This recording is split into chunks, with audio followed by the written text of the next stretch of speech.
What really happened with your host, Mike Rivero, the history the government hopes you never learn. Here is your host, Michael Rivero. And aloha, America. Welcome to our show today. It is Tuesday, May 7th, 2019, getting into the week here. And we've got a lot of stuff to talk about today. The phone lines are open, 800-313-9443. And Sam is in our control room, ready to answer the phone, put you on the air with your comments, questions, and opinions. Today, of course, is the anniversary of the sinking of the Lusitania, which was the event that catapulted the United States into the First World War. And like so many of these other events, turned out to be not quite what we were told it was. The official story was that the Lusitania was an innocent passenger ship that was just on its way from New York to Great Britain, and those evil, gosh darn Germans just sank it with a U-boat. But the history has revealed the Lusitania was actually smuggling weapons from the United States to Great Britain. Even though the United States was officially neutral in the conflict at the time, the U.S. was sending weapons to Great Britain. And as a matter of fact, the German embassy in New York had actually taken out ads in the New York newspapers warning people not to take passage on the Lusitania because since it was known to be carrying weapons, it was a legitimate target of war. So the Lusitania was basically sent off to an area off the coast of Ireland without any escorts, an area known to be swarming with U-boats. And yes, it got sunk, and that was what got us into World War I. So another big lie from history. Okay, let's get into our war zones here because there seem to be enough of them. Turning to Iran, everybody's talking about this announcement by Bolton of the deployment of the USS Abraham Lincoln to the Middle East to send a clear message to Tehran. And apparently, Acting Secretary of Defense Patrick Shanahan has confirmed Bolton's statement that the Abraham Lincoln and a bomber task force of 4 B-52s are being sent to the U.S. Central Command region to send the message to Tehran. Now, Iran is saying this is basically just a gauche psych war attempt. Iran's Supreme National Security Council spokesman Kaivan Khosravi basically said that the Abraham Lincoln had actually entered the Mediterranean 21 days ago. So this is not a new deployment here. And Bolton's statement is a clumsy use of an out-of-date event for psychological warfare.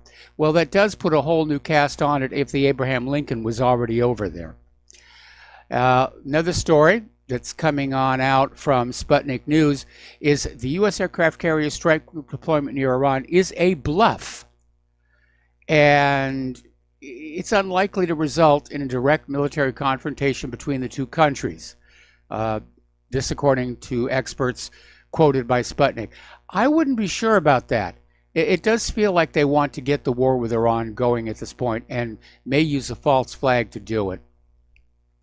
So Bolton said that Washington is not seeking war with Iran, but was fully prepared to respond to any attack, whether by proxy, the Islamic Revolutionary Guard Corps, or regular Iranian forces. Well, see, that proxy group, that's where it gets kind of tricky, because somebody could carry out an attack and say, oh, my goodness, they were working on behalf of Iran. Now, a top Russian member of their parliament is saying that it does appear an escalation in the U.S. conflict with Iran is about to happen. And this is Leonid Slutsky, and he says we can't be idle. We must beat the alarm and take a stand against such behavior from Washington in all international organizations, especially in BRICS.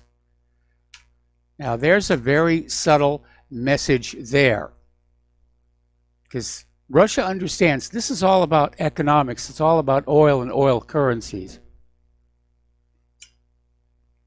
Okay. So apparently, as I mentioned before, 4 B-52s are deploying to the Middle East. 2 of the bombers are expected to leave next Tuesday from Barksdale Air Force Base in Louisiana. arriving at Al Udeid Air Base in Qatar on Wednesday. Okay. Now, here's another story that reinforces something we were told yesterday. This is from Russia Today. The U.S. is acting on a vague, emphasis on vague, Mossad tip-off. And apparently, Israeli National Security Council Chief Mir Ben Shabbat passed along a warning to U.S. National Security Advisor John Bolton. And the information Bolton received was that the attack from Iran could hit a U.S. target in the Persian Gulf, or maybe Saudi Arabia, or maybe the United Arab Emirates. But trust us, we know it's coming. We know it's coming. Iran's going to get you. All right, we're going to do a shout out now to our on-air affiliates who are just now rejoining our network. Another story, this one is out of Mondo Weiss, basically talking about why the new emphasis on Iran. Why is Iran being squeezed? Well, it's because Israel wants it. I mean, if you really look at it right now, I mean, an economic war against Iran could eventually lead to a shooting war and trigger a global recession. Now, Iran is no danger to U.S. interests anywhere. Tehran is not threatening American shipping. They're not threatening the military bases. Its allies, like Hezbollah in Lebanon, have not targeted U.S. civilians or soldiers for years. And of course, Iran itself has not initiated a war of conquest against another nation in over 200 years, and certainly not since the Iranian Revolution of 1979. So the U.S. is basically squeezing Iran. Trump is squeezing Iran because that's what Netanyahu wants. Netanyahu is in a de facto alliance with Saudi Arabia. He's got warm relations with the other Gulf states and with the Abdel Fattah el-Sisi dictatorship in Egypt.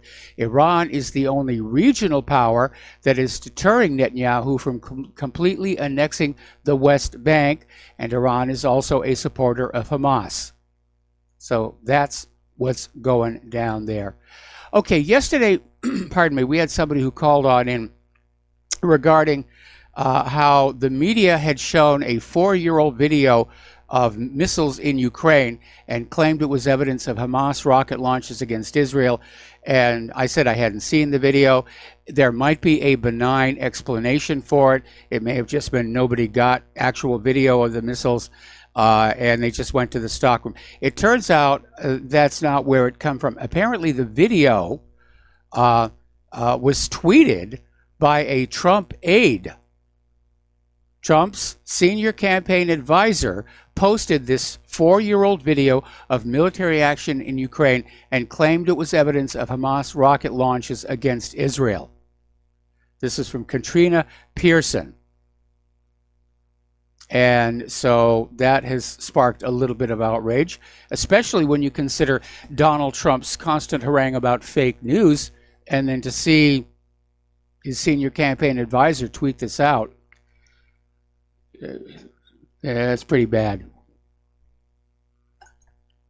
Apparently, Pearson's goal was to attack Congresswoman Ilhan Omar, who was defending the Palestinians during this confrontation with Israel, and she was immediately slammed online for spearheading a false narrative, as well she should be.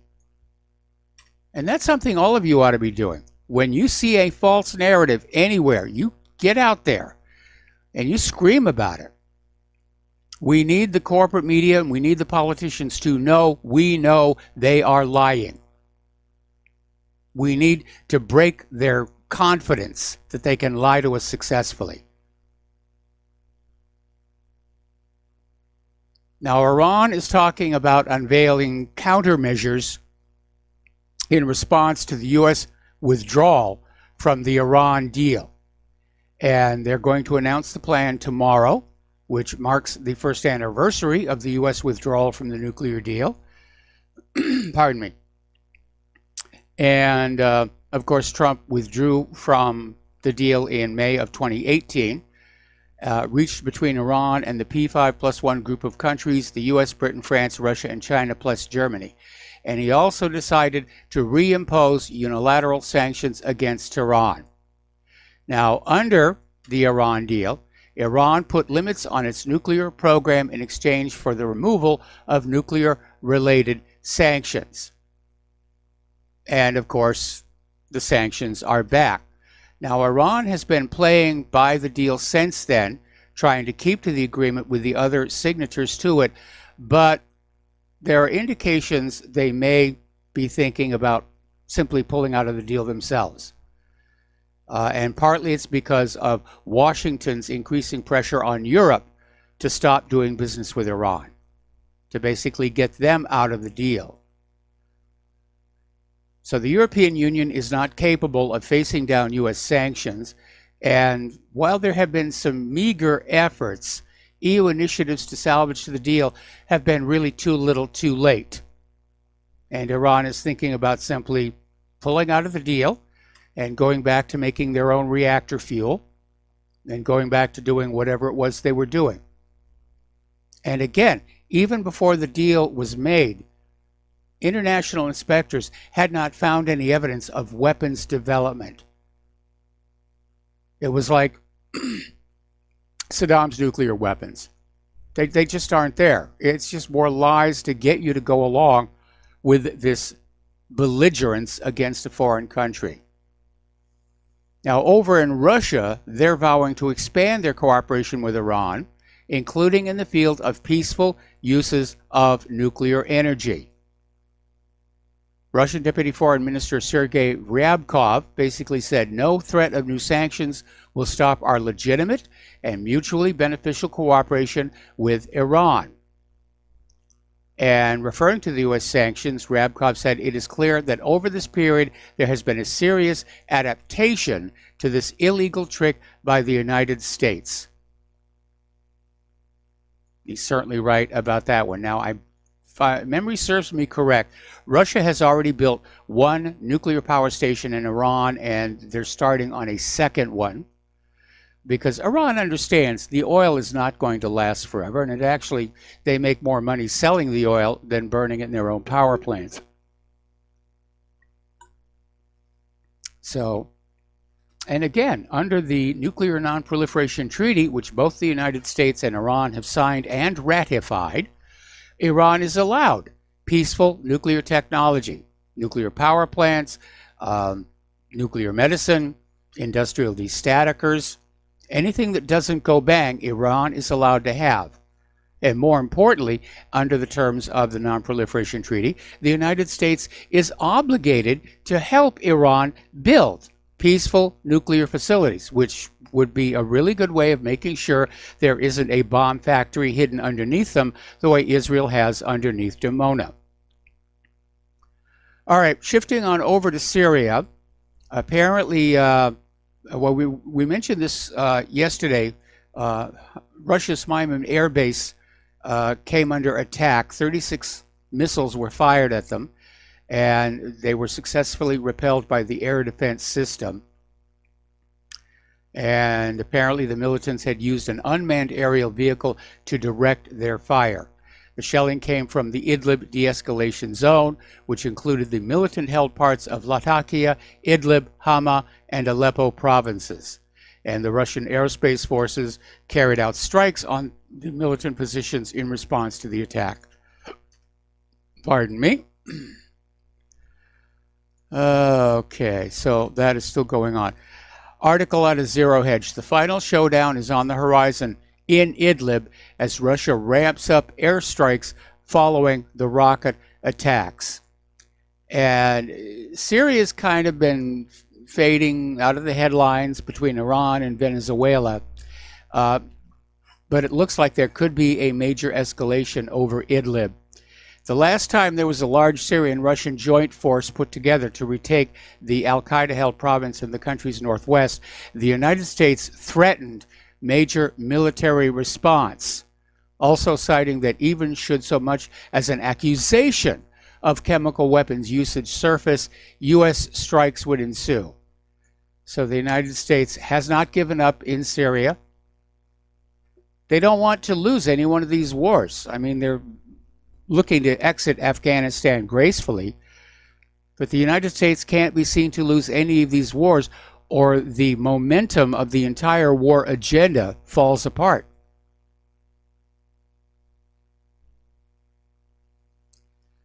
Over in Gaza, the ceasefire that was declared early Monday appears to be holding, at least for the moment. But unless there's a meaningful change to the way Israel treats Gaza, unless there's an end, or at least a reduction to this air, land, and sea blockade that's gone on for 12 years now, it's only a matter of time before the fighting resumes.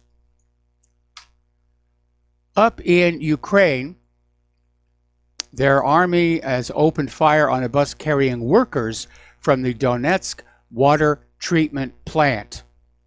And apparently this bus was attacked with grenade launchers by Ukrainian armed formations.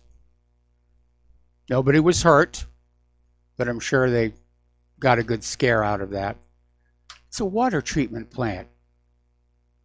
That's not militarily valuable, I don't think. It really isn't here.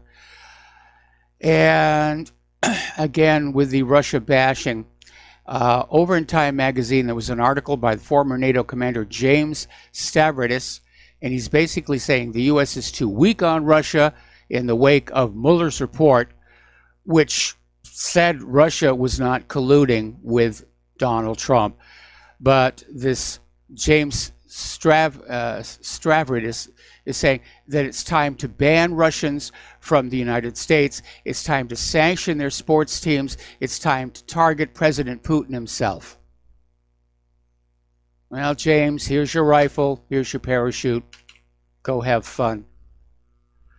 Down in Venezuela, support for Guaido is weakening.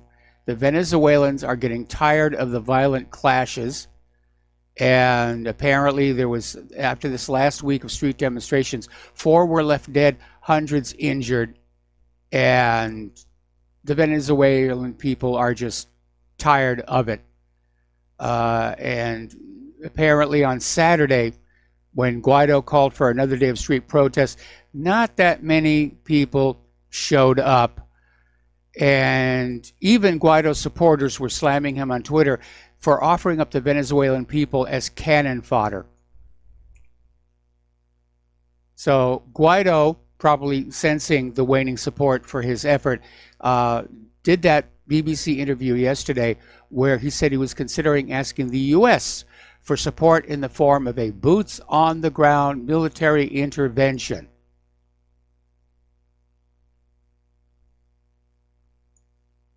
So here we have a guy who didn't even run in last year's presidential election, just gets up in January, declares himself the interim president, and now is demanding that the U.S. military come on in and kick out the existing government. It's pretty obvious and pretty heavy-handed. Meanwhile, Guaido is blaming his own coup backers for failing to follow through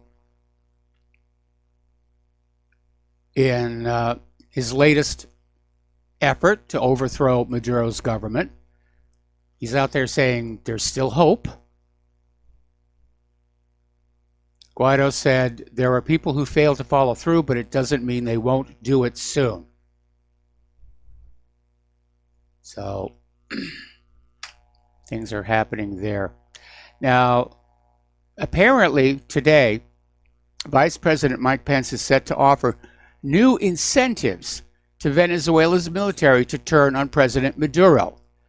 And in this speech to the American Society at the U.S. Department of State, Pence will warn that Washington could soon sanction 25 additional magistrates on the Venezuelan Supreme Court. All right, we're going to take a break for commercials, and we'll be right back. And aloha, America. Welcome back to our show here, and we're getting back to the news here.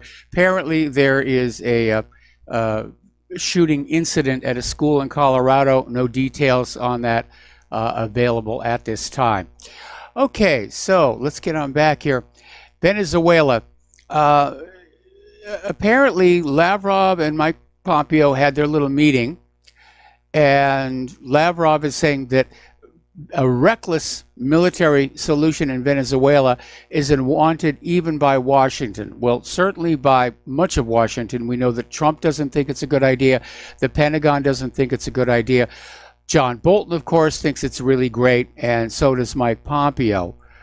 But again, this is another one of these U.S. regime change operations. And if you look at all the regime change operations since the end of World War II, the United States government is only batting 500. They only succeed half the time. And this may be one of those failures. Meanwhile, down in Venezuela, and the reason why they may be sanctioning the Supreme Court, apparently Venezuela Supreme Court has opened a criminal action against 7 opposition politicians for alleged treason and rebellion. The politicians Henry Ramos Alep, Luis Florido, Marianela Magallanes, Jose Simon Calzadilla, Americo de Grazia, and Richard Blanco, as well as Andre Velasquez, were accused by the Attorney General for the crimes of treason, conspiracy, instigation of insurrection, military rebellion, conspiracy to commit a crime, usurpation of functions, and public incitement to disobedience. Now, some of these people stood right beside Juan Guaido during the failed military coup on the 30th of April outside the Generalissimo Francisco de Miranda Air Base.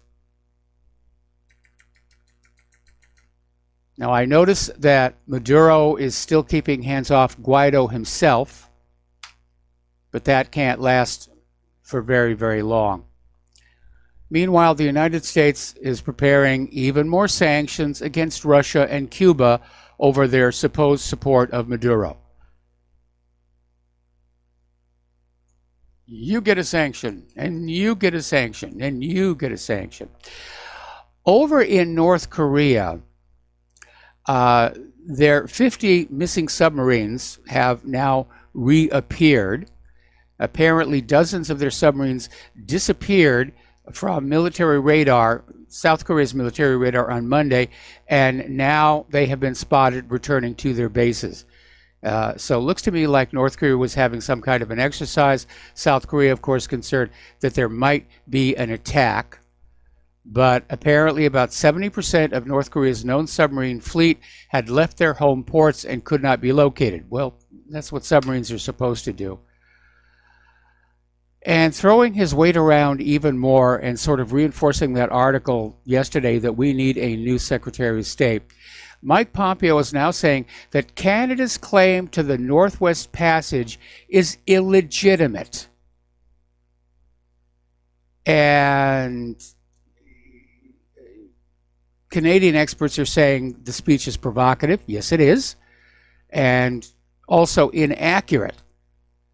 So Pompeo was giving a speech to the Arctic Council over in Finland, in which he also warned against China's increased Arctic presence, saying it threatens North American security and could be harmful to the environment. Well, you want to talk about harm to the environment? What about all these bombs that are being dropped all over the place? What about all the depleted uranium? So Pompeo is out there warning not just China, but Russia to, quote, respect our interests, end quote, in the Arctic or face the consequences. So it looks like the Arctic region is going to be the next frontier for competition between the U.S., Russia, and China. And part of it, of course, is access to the Northwest Passage, assuming that the global warming people are right and the Arctic ice is going to continue to melt. But the other part of it is it's thought there's a lot of oil down there on the abyssal plain. It's going to be very hard to get at it. There's a lot of oil down there. But Pompeo was out there saying that the Arctic seaways could become the 21st century Suez and Panama canals. So he's talking about those transit points. Well, if you look at the Panama canals and the Suez canals, they're pretty much shared by everybody. And that's the way that it should be. So why not just say, yes, we're going to use that Northwest Passage, and so can China, and so can Russia. I think it's about, again, restricting their ability to import goods to the United States. Okay. Over in Great Britain, the Royal Navy is starting to build littoral strike groups with which to help the United States basically threaten the third world. We got to take another break for commercials, and we'll be right back after these few words. And aloha, America. Welcome back to our show here, and we're talking about how the Royal Navy has started building littoral strike groups to basically ally with the United States to basically go in and threaten other countries. Now, most countries have coastal navies for defense against attack from the sea. A lot of countries also have blue water navies to control and contest the sea lanes of communication.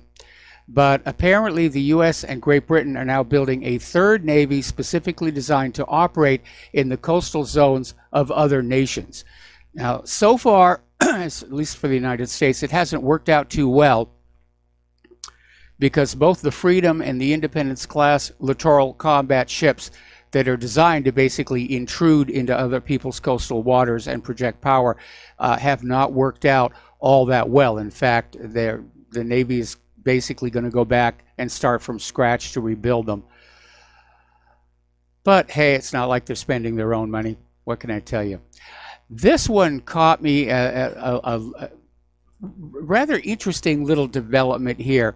The United States Army has designed a new service uniform, and what they did is they went back to World War II.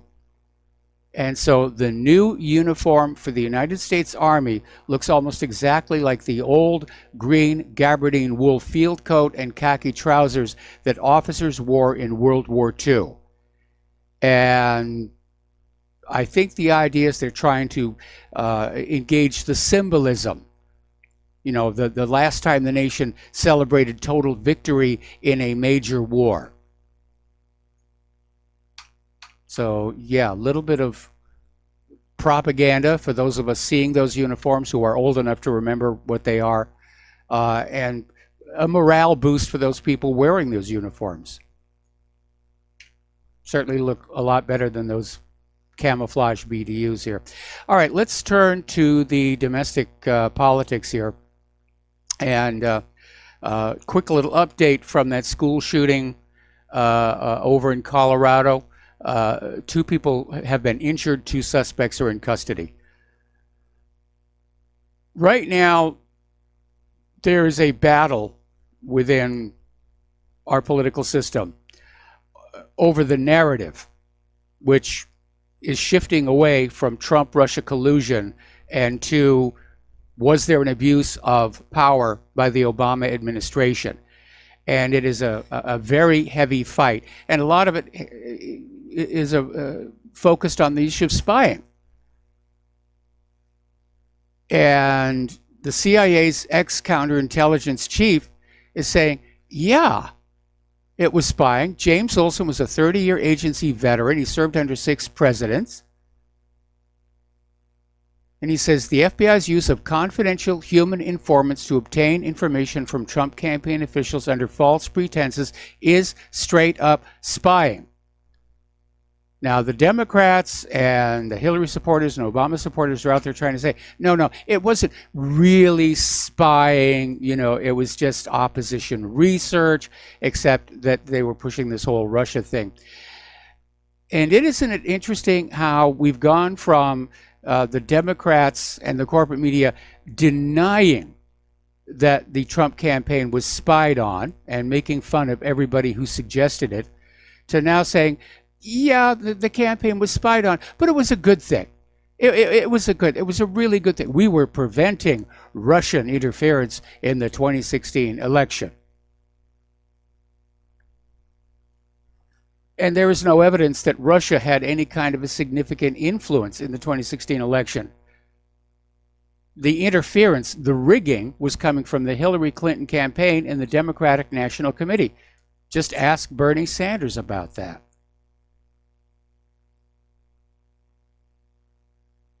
Okay, yesterday we talked about how Ron Paul has said that of all the Democrats currently lined up for the primary sideshow, that he likes Tulsi Gabbard the best, mostly because of her very strong anti-war view.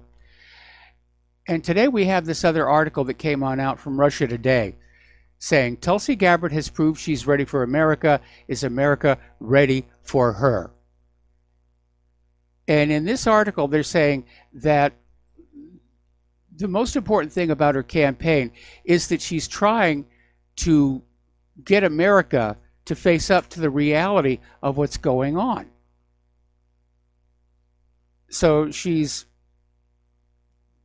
come out with this constant indictment of U.S. militarism, and she's making a valid point that Washington's obscenely inflated defense budget and its addiction to regime change wars, military interventions, and the subversion of sovereign governments in pursuit of the full spectrum dominance that lies at the heart of the malignant creeds of neoconservatism and liberal interventionism is harming rather than protecting the interests of the American people, and she is absolutely right about that. Going all the way back to Operation Desert Storm, we have seen the quality of life in this country deteriorate. We've seen our economy descend into a wartime economy. The infrastructure is being neglected. I mean, the other day there was this major traffic jam on this island, and it turns out literally one of the expansion joints in the H1 freeway literally popped out of the cement. Now, for Bernie Sanders and Alexandria Ocasio-Cortez, who are both declared socialists, the latest poll is showing that only 10% of Americans want socialism. I think we want to go back to old-style capitalism. What we've got now, of course, isn't capitalism, it's fascism. But I think we want to go back to the sort of capitalism that made Americans great, that made the American lifestyle the envy of the rest of the world. And we've lost that one. Now we live in this economy where the wealth flows up to the top and just stays there.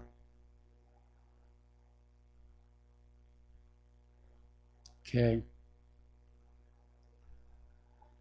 The other day we were talking about how CNN, along with MSNBC, had taken a major ratings hit following the release of the Mueller report, because CNN had just been out there for 2+ years. Trump-Russia collusion, Trump-Russia collusion, Trump-Russia collusion. And the American people got a wake-up call. Gee, they've been lying to us all the time. And so CNN has now been forced to start letting people go. Now, they're not calling it layoffs. What they've done is they've started a company-wide restructuring in which they're offering voluntary buyouts of contracts to employees, and so far around 100 employees have accepted the voluntary buyout offers. So they're out there trying to put a positive face on it, but the reality is they've lost their audience. And with the loss of their audience, they've lost their ad revenues. Now, CNN is currently owned by AT&T, and I'm sure AT&T is tired of all the red ink.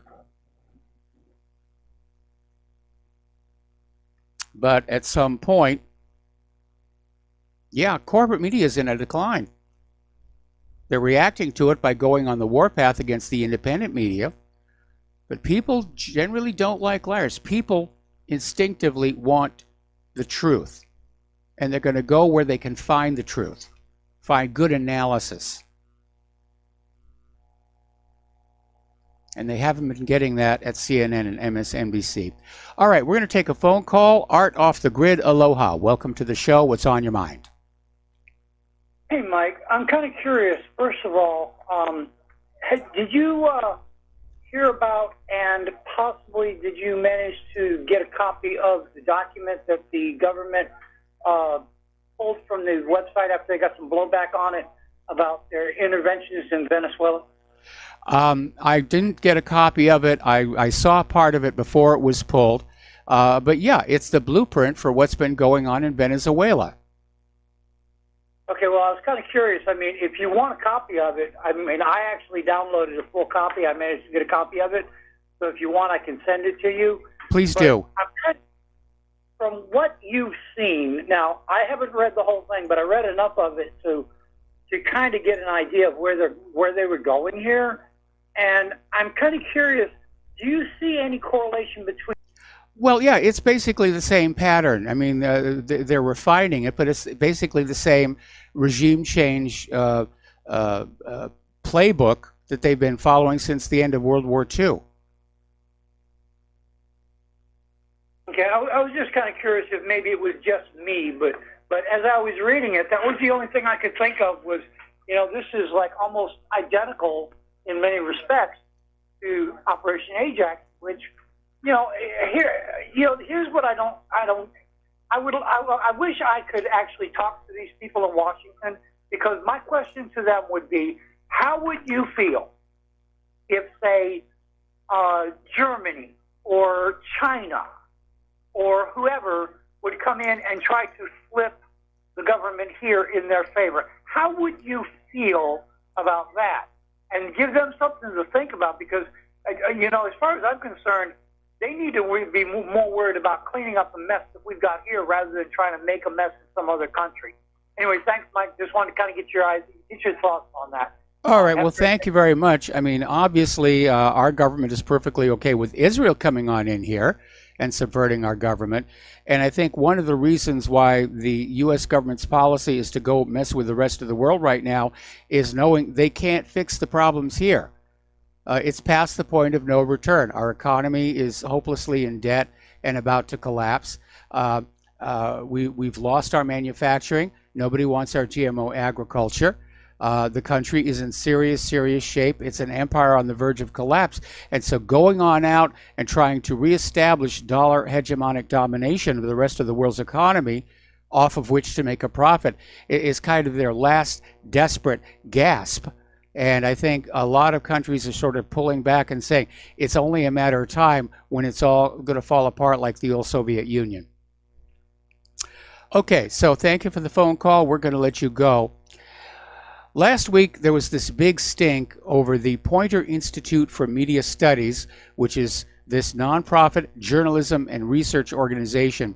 And amazingly enough, in their About page, they say they're dedicated to free and open reporting. And yet they published a list of 500 supposedly unreliable news websites.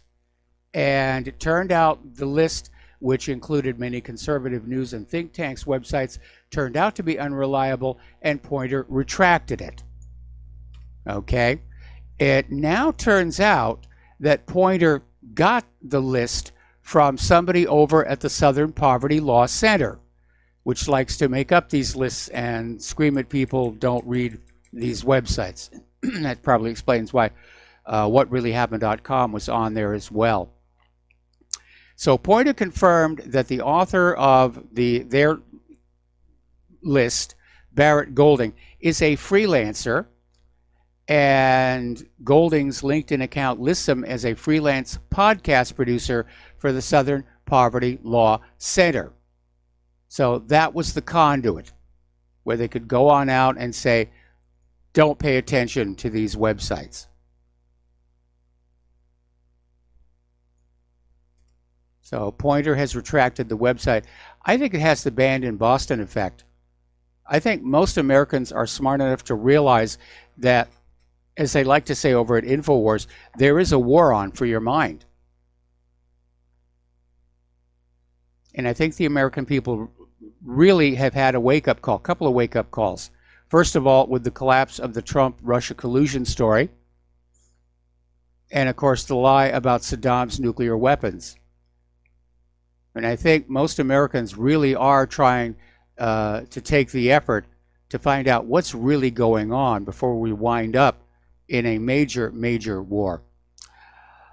Okay, let's talk about the economic news here a little bit. It was a bad day on the Dow. It ended just slightly above negative 500.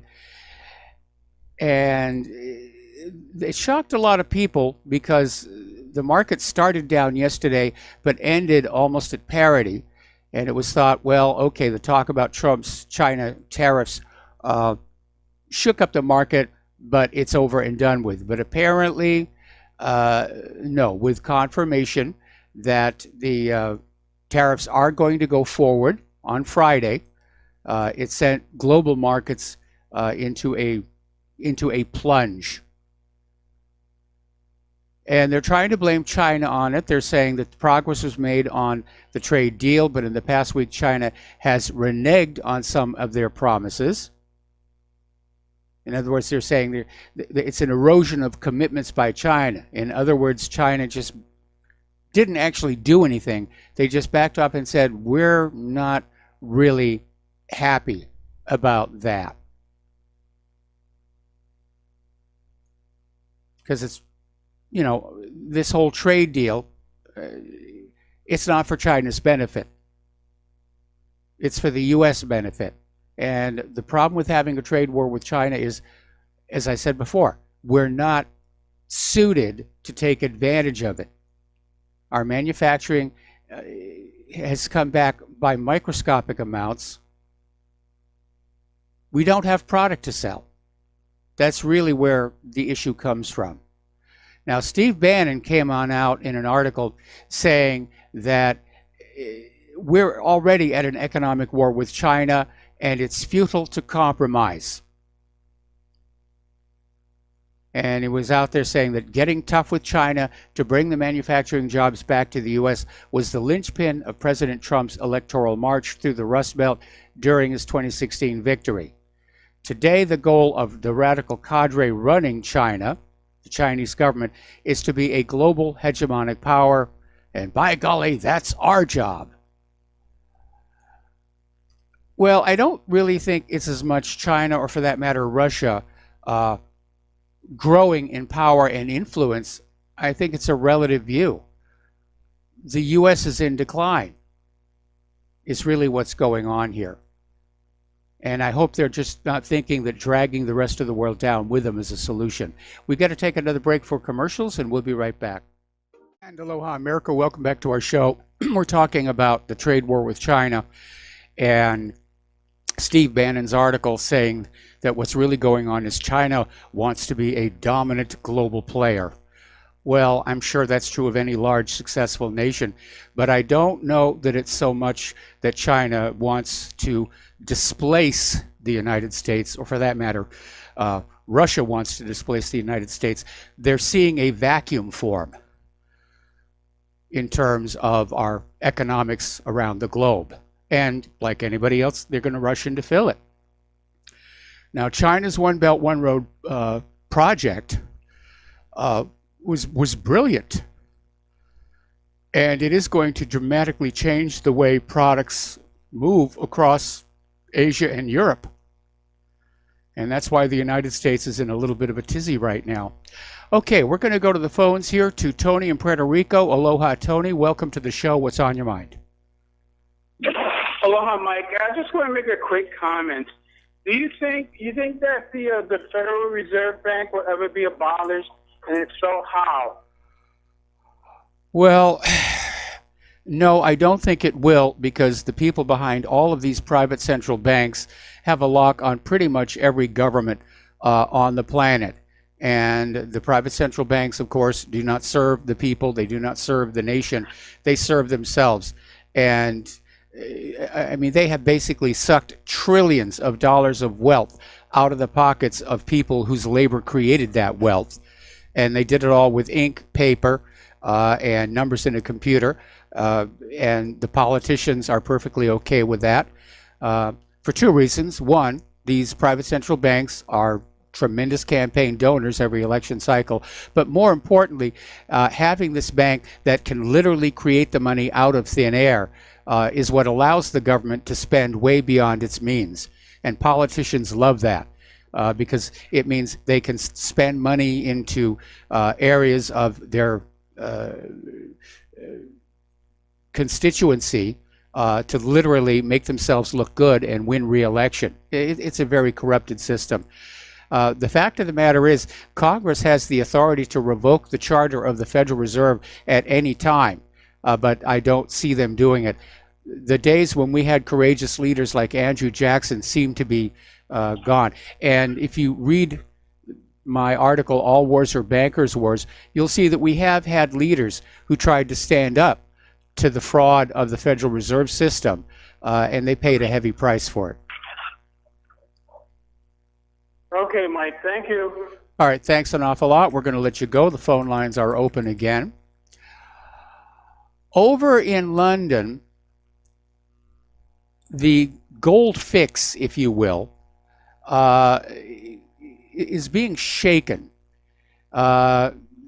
Apparently, the French bank Société Générale, SocGen, has resigned as a market maker for gold and silver, and this is continuing an exodus from the London bullion markets that included such former heavyweight bullion banks as Barclays, Deutsche Bank, Mitsui, and Credit Suisse. Now, oh, there's the music. We've got to take a break for station identification, and we will be right back. Aloha, America. Welcome back to our show here, and we're talking about the economic news now. We're talking about the London gold fix. It's come under a lot of criticism, and because of that, basically 60% of the former participants in that London gold fix have now stepped back because of all the scandals that is coming out of the gold fix, mostly about the manipulation of gold prices with the paper gold and paper silver markets. So if that really is in decline, we might see the metals prices break free and start to float up to where they should be, because pretty much everybody who knows the metals markets is saying the metals should be a lot higher than they are right now. Okay. Another little article, this one over from Fort Worth. BRICS challenges dollar, and Russia is defying the U.S. sanctions. They certainly are with Iran. And it's increasing the export of rubles to the BRICS countries. So they're de-emphasizing dollar payments and they're going with ruble payments, and the other countries are going along with it. And that, of course, is one of the reasons the United States government is in such a panic. See, at the end of World War II, the U.S. set up this imperial system where all the world's economies went through the U.S. dollar. And that gave the U.S. government control over those economies. It made them a lot of money. It was quite advantageous for a lot of reasons. In fact, that whole Bretton Woods agreement was half the reason for the boom times of the 1950s. The other half, of course, being that the United States was the only country to come out of World War II with its industrial base still pretty much intact. And so for a long while, everybody had to come to the United States to buy what they needed. As they rebuilt their economies, if they built their infrastructure, they had to get machine tools, they'd go to the United States. They had to get ball bearings, they'd go to the United States. And it was a very, very good time. And unfortunately, as these other countries rebuilt their economies, they stopped being as dependent on the U.S. manufacturers. And for a while, the U.S. manufacturers were able to compete by building the best quality products. And so people around the world would look at, well, here's this thing built in the United States and it's really good, a little more expensive. And then there's this that's built over here that's not as nice. And they would buy American. It was a status symbol to own things from America, especially cars. Unfortunately, those days are pretty much gone now. Over in Turkey, they have a massive debt problem, but then show me a nation that doesn't. The lira is plummeting, and apparently there is concern that Turkey has the potential to inflict significant damage elsewhere, along with key economies in the Eurozone. And a lot of people are starting to draw parallels between the situation in Turkey, a heavily indebted nation with a plummeting currency that descends into a severe recession, and it gets bailed out, like Greece.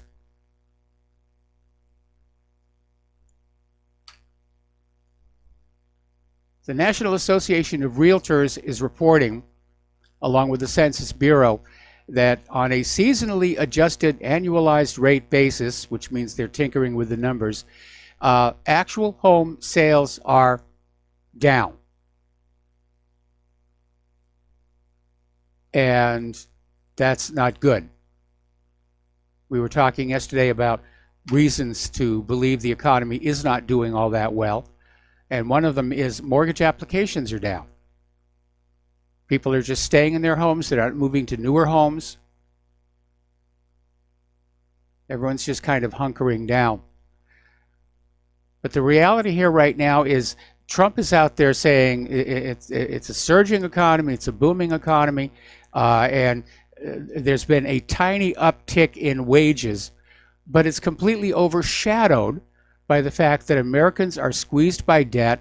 They're facing rising prices for medical care, child care, housing, food, utilities. The net result is that Americans are still sinking deeper and deeper into this economy. Okay, we're going to go back to the phones here. Peter in California. Aloha, Peter. Welcome to the show. What's on your mind? Hey, Mike, I've called in before and talked about something called the Mackinder theory, and I know that you have seen it and understand what it's called, the Mackinder heartland geostrategic theory. Yes. That whoever controls basically the heartland of the Eurasian landmass will control the world.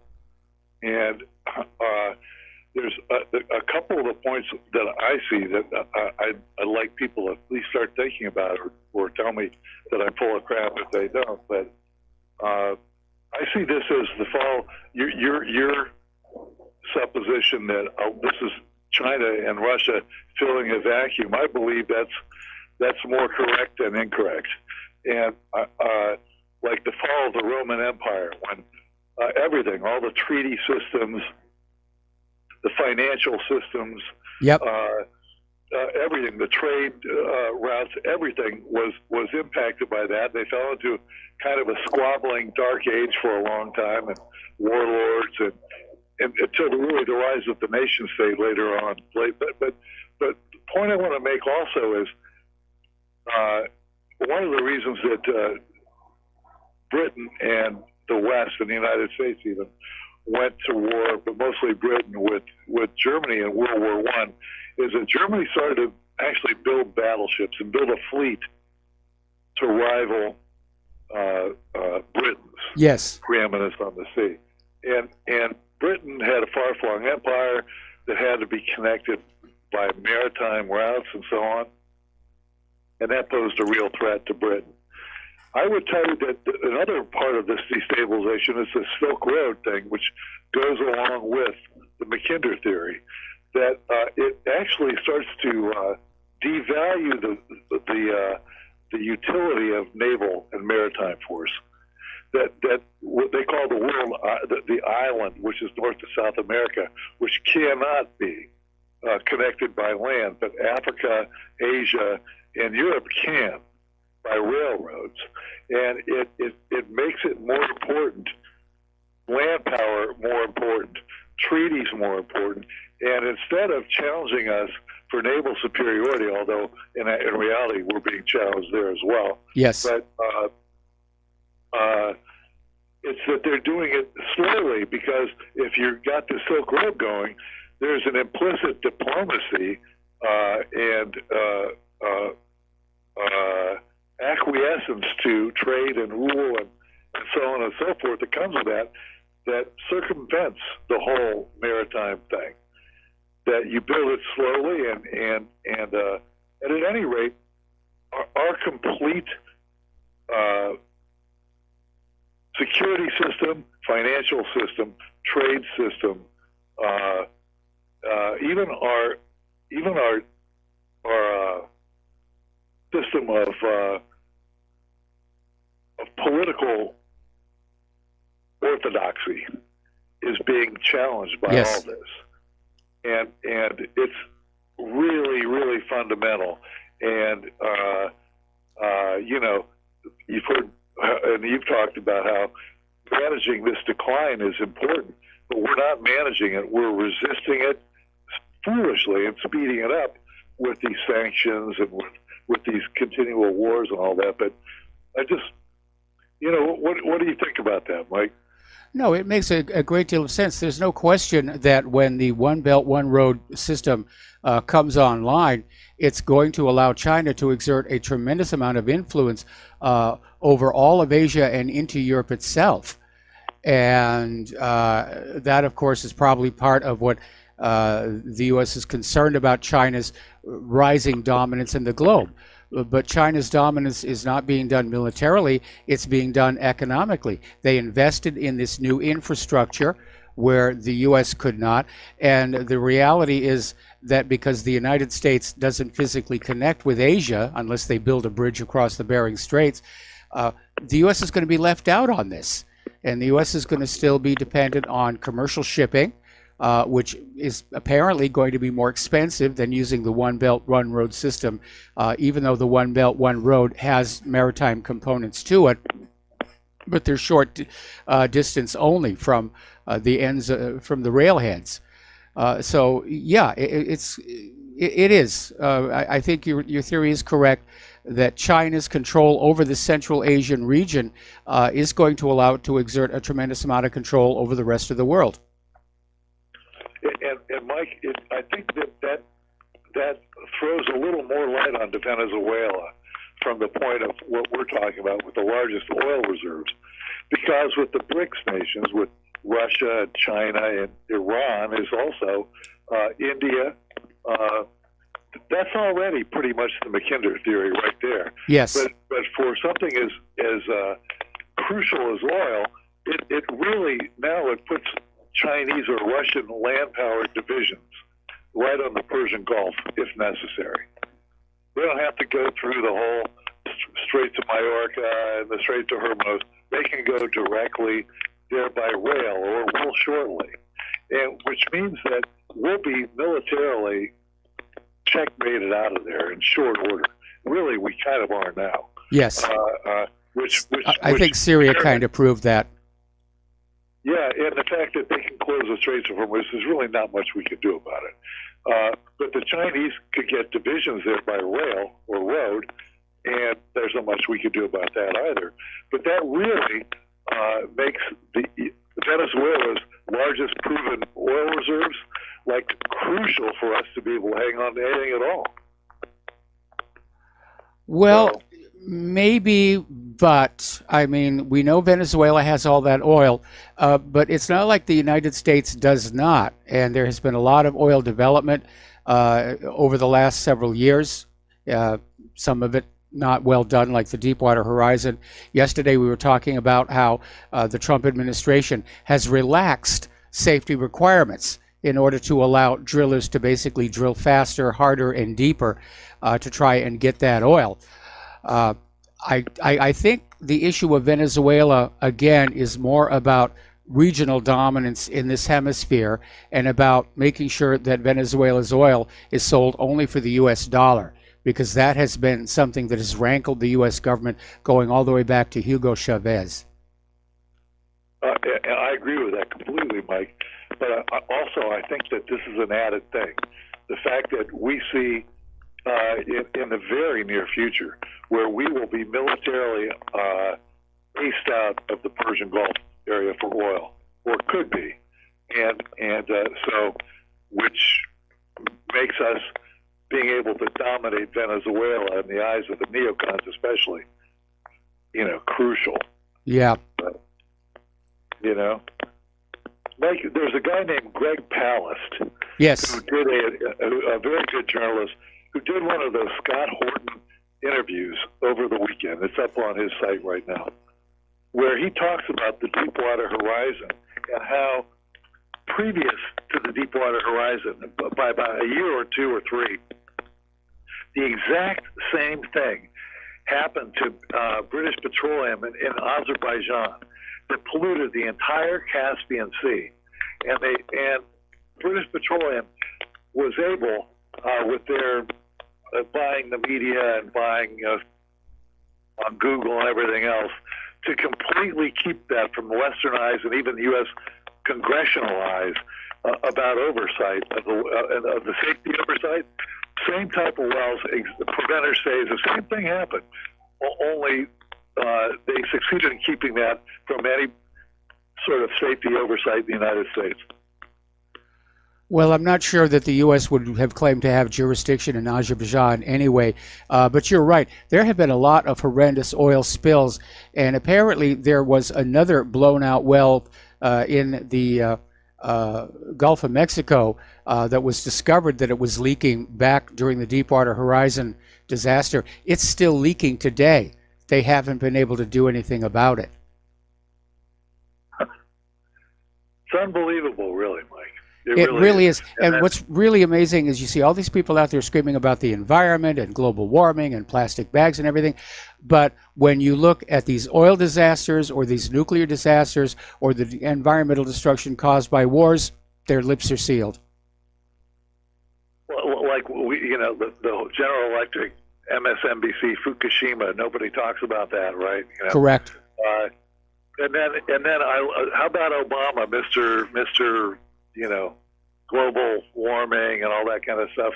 Remember when he took his kids and claimed they were swimming in the Gulf and that everything had just gone away? It went away. And it turned out they were actually swimming in a pool.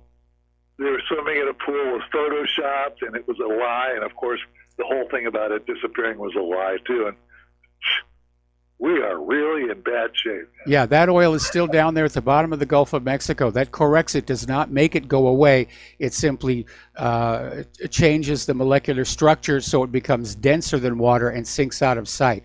But it's still down there on the bottom of the Gulf of Mexico, which means any bottom-dwelling fish are really unsuitable for eating. And Mike, notice how the environmentalists were almost completely silent in attacking Obama on that. Yes. On that huge lie. The complete destruction of the Gulf of Mexico and the Caribbean, too, really. Yes. They gave him a pass. Yep, they did. They absolutely did. All right. Well, listen, Peter, thank you very much for the phone call. We're going to let you go. We're going to do a shout out to our on-air affiliates who are just now rejoining the network. And we're going to take another phone call from Gil in Arizona. Aloha, Gil. Welcome to the show. What's on your mind? Hey, Mike, long-time listener, and hopefully a while old man on Social Security. But anyway, most amazing thing. Before I tuned you in, I don't know if you've got the two pictures I sent you of my Wi-Fi radio. We listen on the Wi-Fi radio. And I got a message when I turned the radio on that I need to update the radio since it's been changed. So, of course, I did update it. And I also, one of my presets is Sputnik radio. There's a little screen on the Wi-Fi radio that shows you the station and the name of the program. And it shows a picture of Putin with a rainbow behind him, the homosexual rainbow, and it shows Putin with lipstick. It looks like he came out of a morgue. This little image is now permanently, when I tune into Sputnik News, on there. Secondly, I had a heck of a time finding you guys because you're no longer listed under talk radio. You're listed under all kinds of things I've got to go through. But I hope you get my link to that screenshot of my radio. You wouldn't believe what they did to Putin. So if you tune in to Sputnik News on the Wi-Fi radio, you'll get a picture of him with a rainbow flag behind him and lipstick, and it's just awful. Okay, so I now, think I've been personally hit. Who made that Wi-Fi radio? It's a Sangean.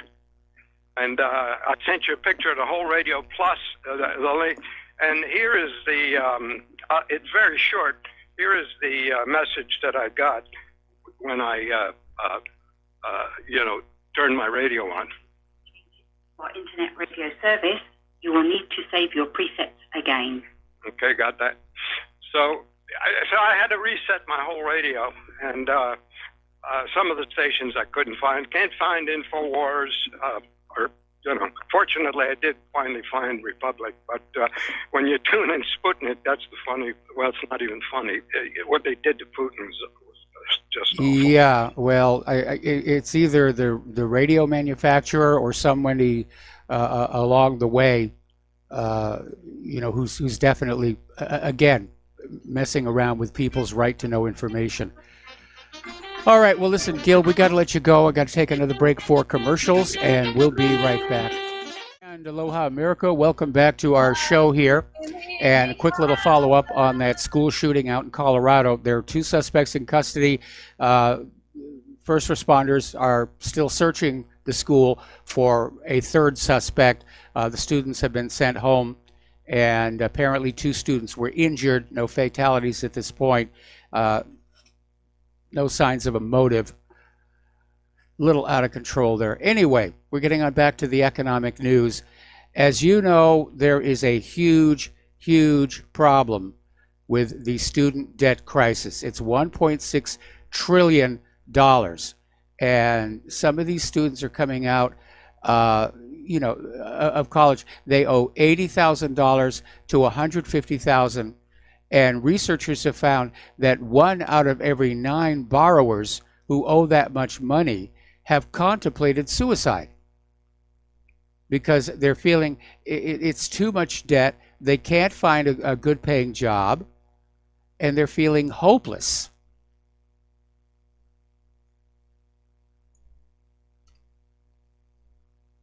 There was an article the other day about how suicide rates in this country are going up.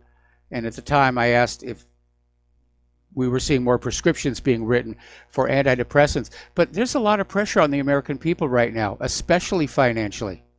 Especially financially. Over at Great Britain, the government there is confirming that Britain will go ahead and hold European Parliament elections, even though they were supposed to be out of the EU at this point. And David Lidington is saying there would not be enough time to complete the ratification of Brexit before the 23rd of May. So Great Britain is still part of the EU, and I'm sure the British people are very unhappy about that. And you get into a problematic situation where the people are voting for one thing and the government does the opposite. The people vote to get out of the EU, the government tries to get back into the EU even harder. The people vote for no more wars. The government goes for more wars. The people vote for lower taxes. The government raises taxes. After a while, you can see that things are going to be at loggerheads. Over in Spain, pardon me, 3 Madrid courts ruled yesterday to allow former Catalan leader Carles Puigdemont, as well as 2 members of his government, to run in the upcoming European Parliament elections. This overturned the Spanish election authorities' decision that they could not be allowed to run. So that'll make it interesting events over there. Okay, let's talk about Boeing. Boeing is in serious trouble, not just economically, but reputationally as well. And Boeing is now admitting that they knew there was an issue with the 737 MAX a year before the first of the 2 deadly crashes, and really didn't do anything about it. In fact, they weren't even that forthcoming after the first crash. I guess they thought it was one time only, an anomaly. They weren't more forthcoming until the second crash here. But apparently, the device linked to the 737 MAX software, the angle of attack sensor, apparently has been flagged 216 times to the Federal Aviation Administration. And former Boeing, apparently Boeing did not flight test a scenario in which that sensor malfunctioned. Now, former Boeing engineers and aviation analysts have criticized Boeing's original software design for relying on data from a single angle of attack sensor, claiming that those devices are vulnerable to defects. For one thing, they're vulnerable to foreign object damage. They're on the outside of the aircraft. They can get hit by dust and debris.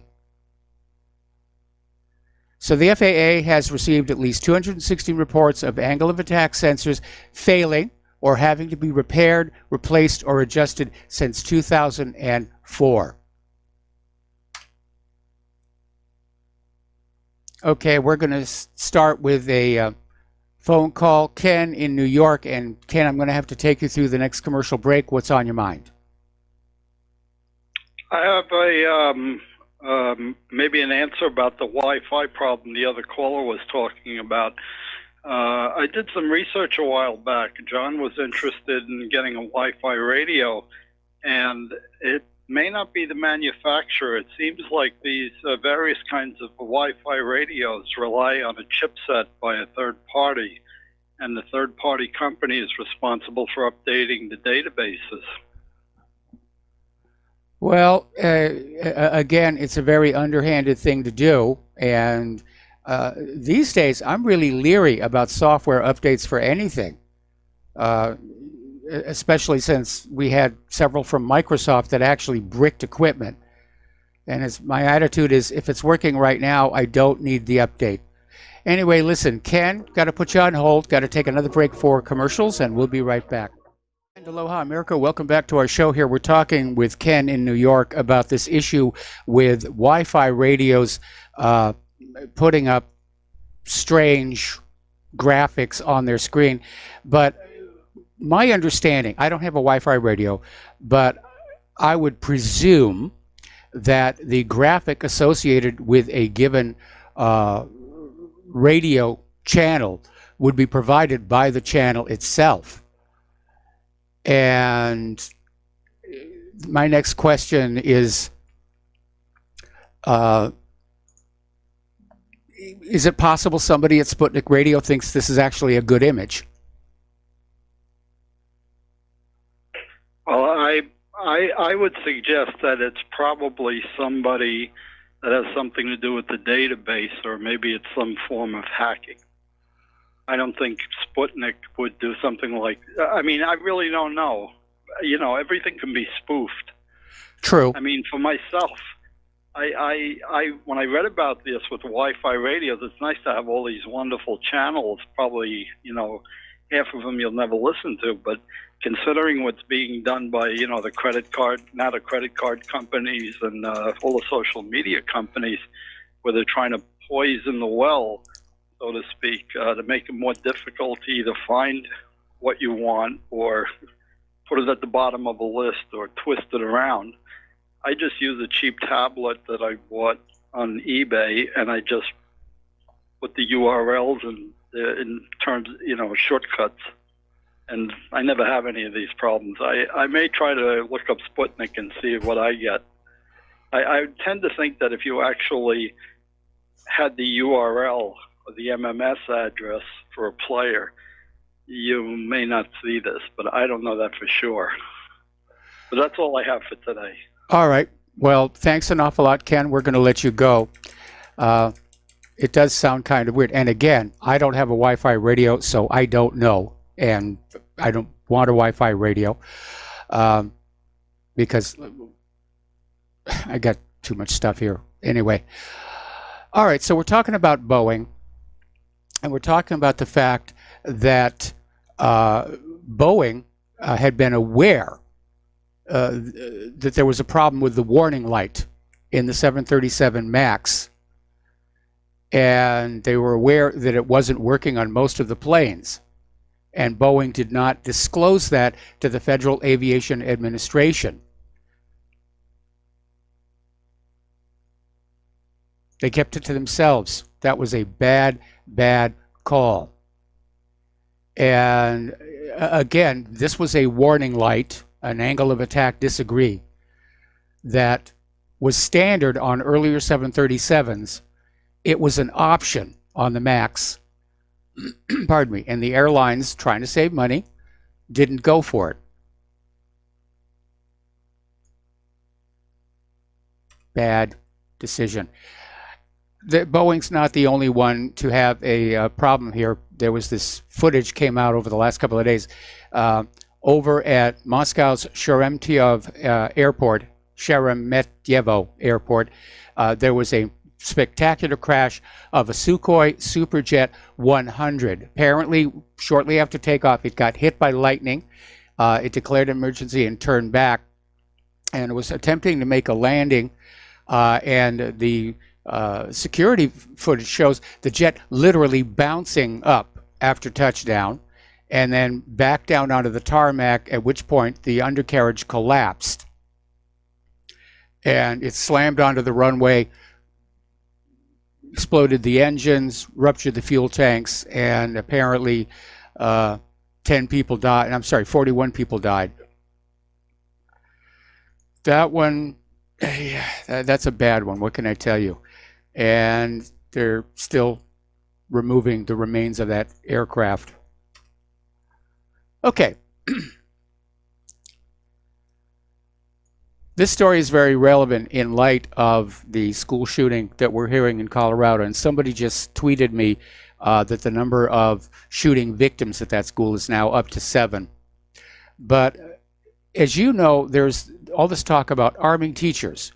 They just passed a law to that effect in Florida, where teachers who have had a psychological evaluation and gone through training will be allowed to carry guns in classrooms. And the gun grabbers are out there saying, oh, no, this is going to increase gun violence. There'll be accidents. People will be shot. And there was a study done by John Lott over at Crime Prevention Research Center. And basically what they found is that in schools where the teachers are armed, there have been no attempts at mass shootings. 0, zip, nada. Which, if you think about it, is common sense. Nobody, no matter how many antidepressants they're on, is going to take a gun and go into a school knowing there are guns that are going to be pointed back at you.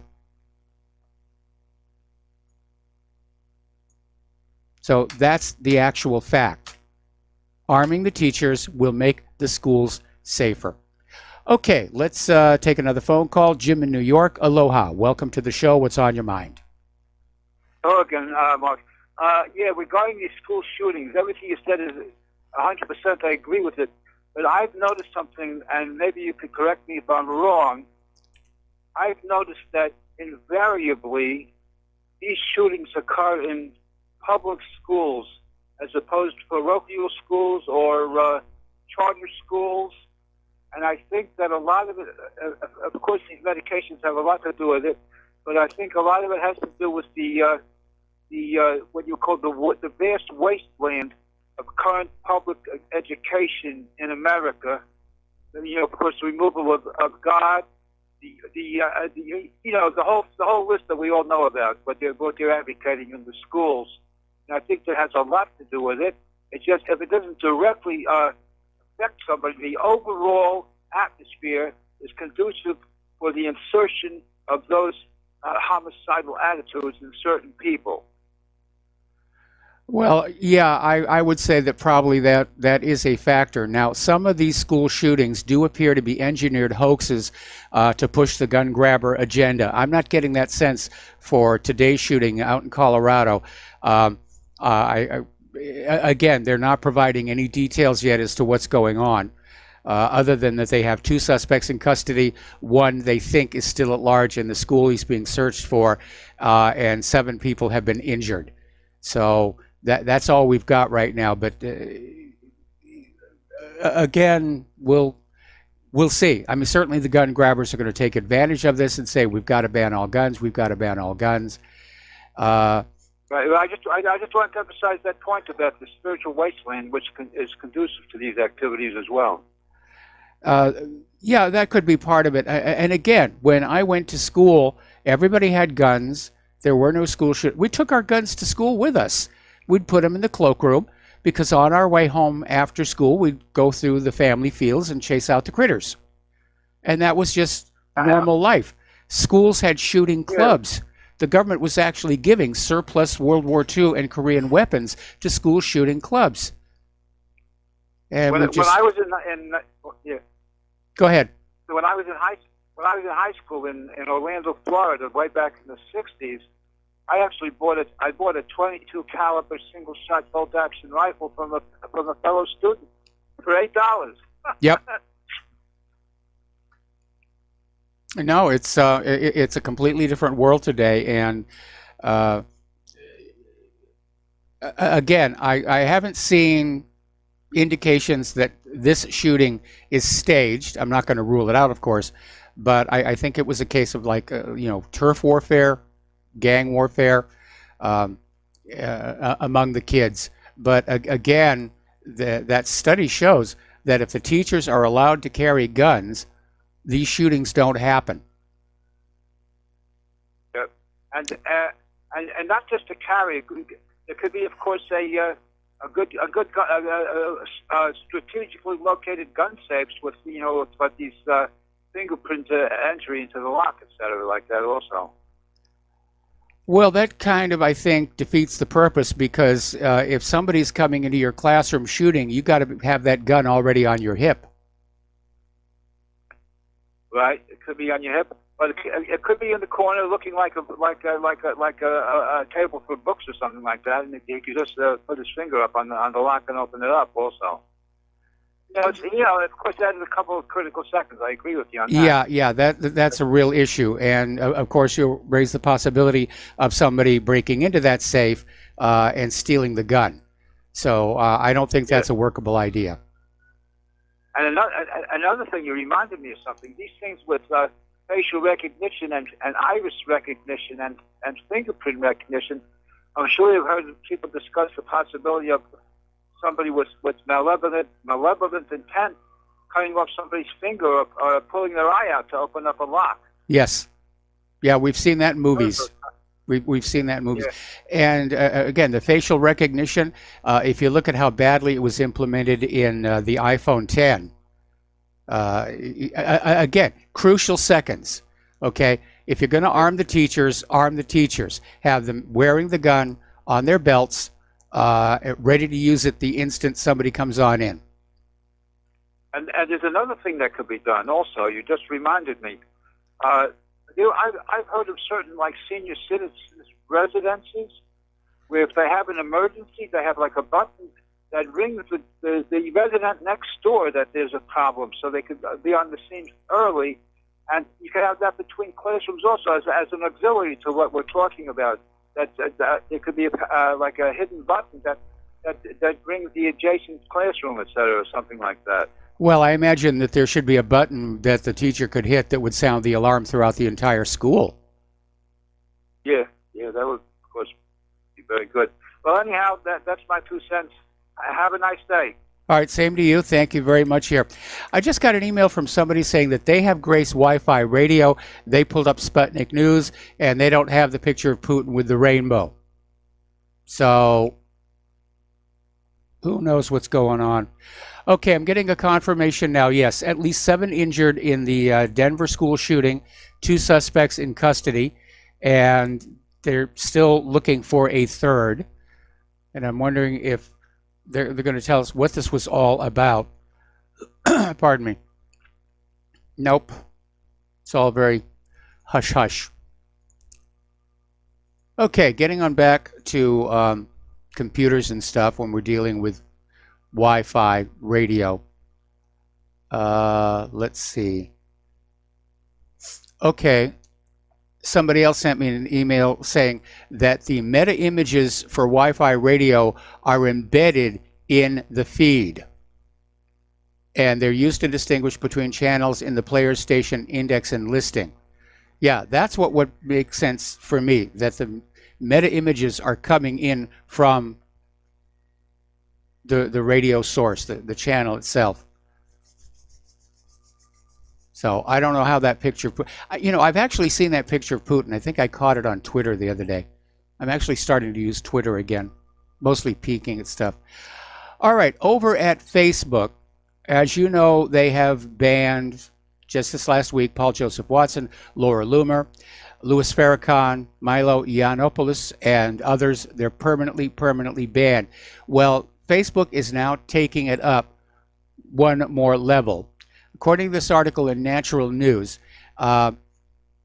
basically Facebook is issuing a gag order on their 2.2 billion users, demanding that they must hate certain selected individuals who have been targeted for Facebook censorship.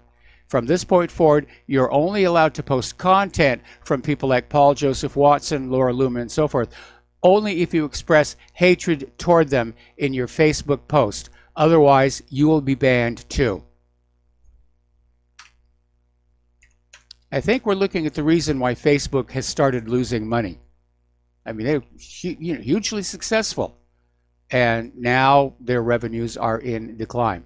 Over at Instagram, they've announced they're going to begin fact-checking and removing memes.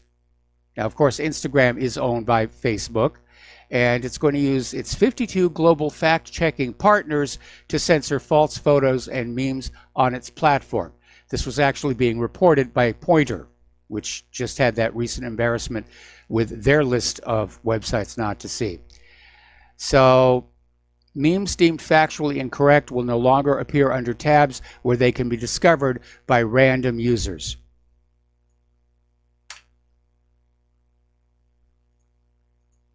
You know, I'm seeing all this screaming about we've got to punish purveyors of fake news, and yet not a word about corporate media that pushed the Trump-Russia collusion story for 2 years.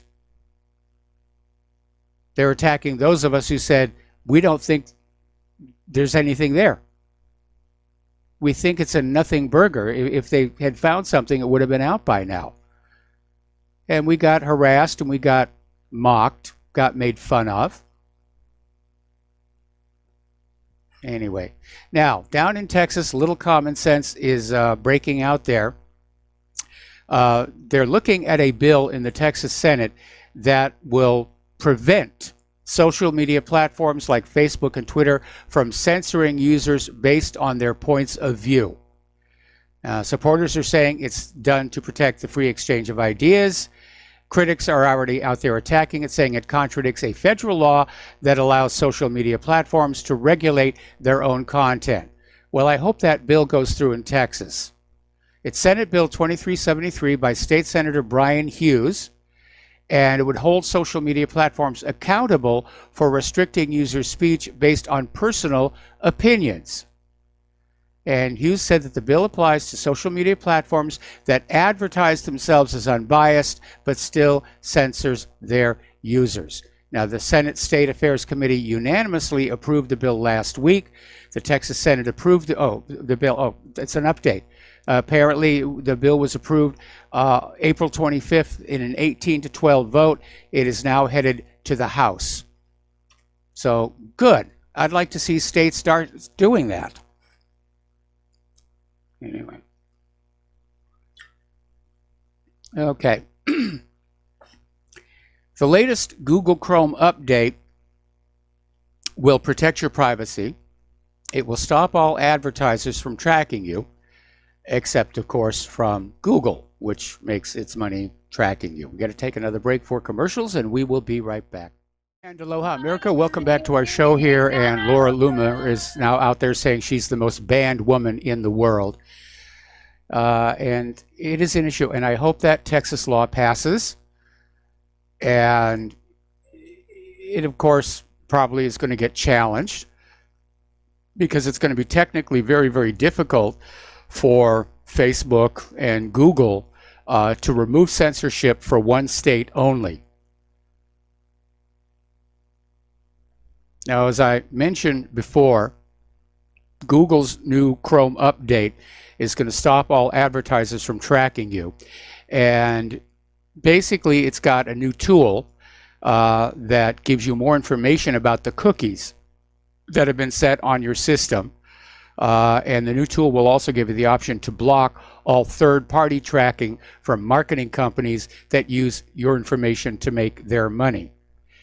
And apparently Google has been working on this tool off and on for about 6 years, but recent privacy controversies such as Facebook's infamous Cambridge Analytica scandal have accelerated the development. And the new filters will only be targeted at profit-seeking companies. So cookies that store login information so you don't have to keep re-entering it, that will stay intact. Well, that sounds like a really good thing. But again, Google's own tracking will continue because they do make their money off of that, or much of their money off of that. Pardon me. Over at Microsoft, I think they're seeing the writing on the wall, and they're starting to lean the direction that Apple did some years ago. Apparently, Microsoft is going to ship a full Linux kernel in Windows 10. And a lot of Linux developers have been surprised by Microsoft in recent years. And Microsoft has done things like bring the Bash shell to Windows. Now, if you don't know Linux, the little window that looks into the computer is called a shell. And it goes back to the days where Linux, or Unix originally, basically layered software applications as shells around each other to enhance interoperability. So that shell that you type into is like C shell or so forth, and Bash is one of the most popular. Apparently, they're bringing OpenSSH to Windows 10. That's a tool that you can use to log in securely to a remote computer. And it uses encryption and keys and allows you to basically log in on those remote machines. Apparently, they've included Ubuntu, SUSE Linux, and Fedora in the Windows Store. But apparently, Microsoft is now going to ship a full Linux kernel directly in Windows 10. And it's an in-house custom-built Linux kernel to underpin the newest version of the Windows subsystem for Linux. Well, that, I think, is a step in the right direction. Oh, there's the music. We got to take a break here for station identification, and we'll be right back. And aloha, America. Welcome back to our show, hour number 3. The phone lines are open, 800-313-9443. And getting on back to the international news, this is just now breaking. Israeli newspaper Israel Hayom published an article which claims to be leaking details of Donald Trump's deal of the century. Apparently, there's copies of this document being circulated in Israel's foreign ministry, and an anonymous source leaked a copy to Middle East Eye. So maybe, maybe not, could be disinformation. But apparently, according to this document, which will have to be signed by Israel, the Palestinian Liberation Organization, and Hamas, there's going to be a Palestinian state. They're going to call it New Palestine. It's going to be established on lands in the now occupied West Bank and the Gaza Strip. The deal of the century is calling for elections to be held after a year and for Israel to start releasing Palestinian prisoners gradually over the course of 3 years. Now, New Palestine would have no military and would have to rely on Israel for protection. And unfortunately, there is a stick to go along with the carrot. If Hamas refuses this deal, then there will be a U.S.-backed Israeli invasion to eradicate Hamas. So apparently this deal will be backed and funded by Arab Gulf states like the Saudis and the UAE. As far as Jerusalem is concerned, it will remain undivided. And while Israel will maintain general control, responsibilities would be shared between Israel and New Palestine. So Palestinian residents in Jerusalem would be citizens of the Palestinian state, but the Israeli municipality of Jerusalem would remain in charge of matters related to land. And apparently Palestinians will be allowed to be educated in Israel. So not as bad and one-sided as had been leaked out. The other part of the deal, of course, is that the illegal settlements in the West Bank would formally be recognized as part of Israel. All right, well, good luck getting that one signed. But at least they understand what the Palestinians really want. Getting on back to the world of computers and getting on back to Microsoft. Do you remember years and years ago when they first came out with plug and play, where you could plug accessories in and out of the computer while it was running? And back then it was a big deal, because if you touched any cable on earlier computers, the computer would crash. And Bill Gates came on out at this big Microsoft launch to demonstrate plug and play, and he plugged something into somewhere and got the blue screen of death. And of course, everybody started laughing at that. Well, they've had kind of another little bit of a whoopsie. And it happened at the annual Build Developers Conference. And Microsoft was out there showing their HoloLens artificial reality demo. And they were going to use a simulation of the Apollo 11 mission. So space historian Andy Scheichen and John Knoll, Chief Creative Officer of Visual Effects from Industrial Light and Magic, stepped on the stage wearing HoloLens headsets. The simulation failed and ultimately left with palpable awkwardness after their demo failed to load. Let's see, what else were they looking at there? Apparently, artificially intelligent equipped Starbucks menus that show you what to order. A new election security software. Now that would be a good thing here. Now this is where computers have gone a little bit too far. Now don't get me wrong, I've spent most of my life with, but I do think the law of the hammer gets used a little too much. You see something, you say, oh, let's computerize it, let's make it smart. And I think that's a bad way to go here. So story coming out of activist posts here. Huggies has now come out with a smart diaper, and they are already selling them in Korea and Japan, and they will soon be introduced here in the United States and in Mexico. And I guess the situation is that when baby goes poo, you'll be notified on your smartphone, ignoring the fact that babies generally will start crying when they go poo, but that's another matter entirely.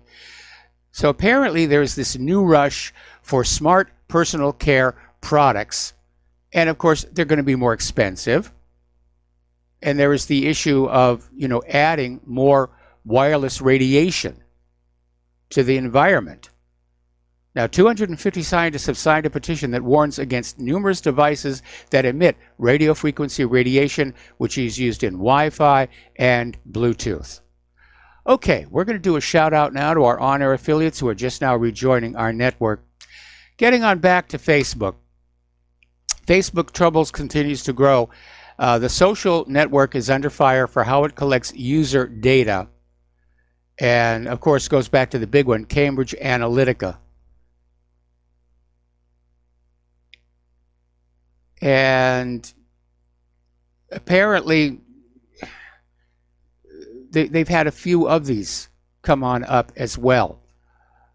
Let's see. Let me do a click here.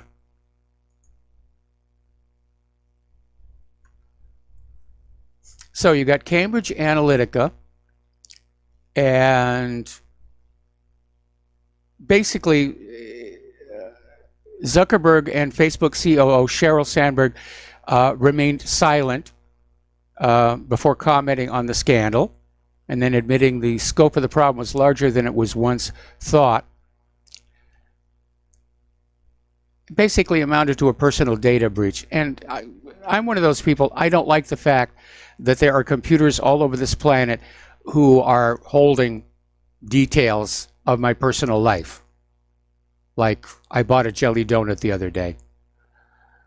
But apparently Facebook last September disclosed a breach that affected 50 million people.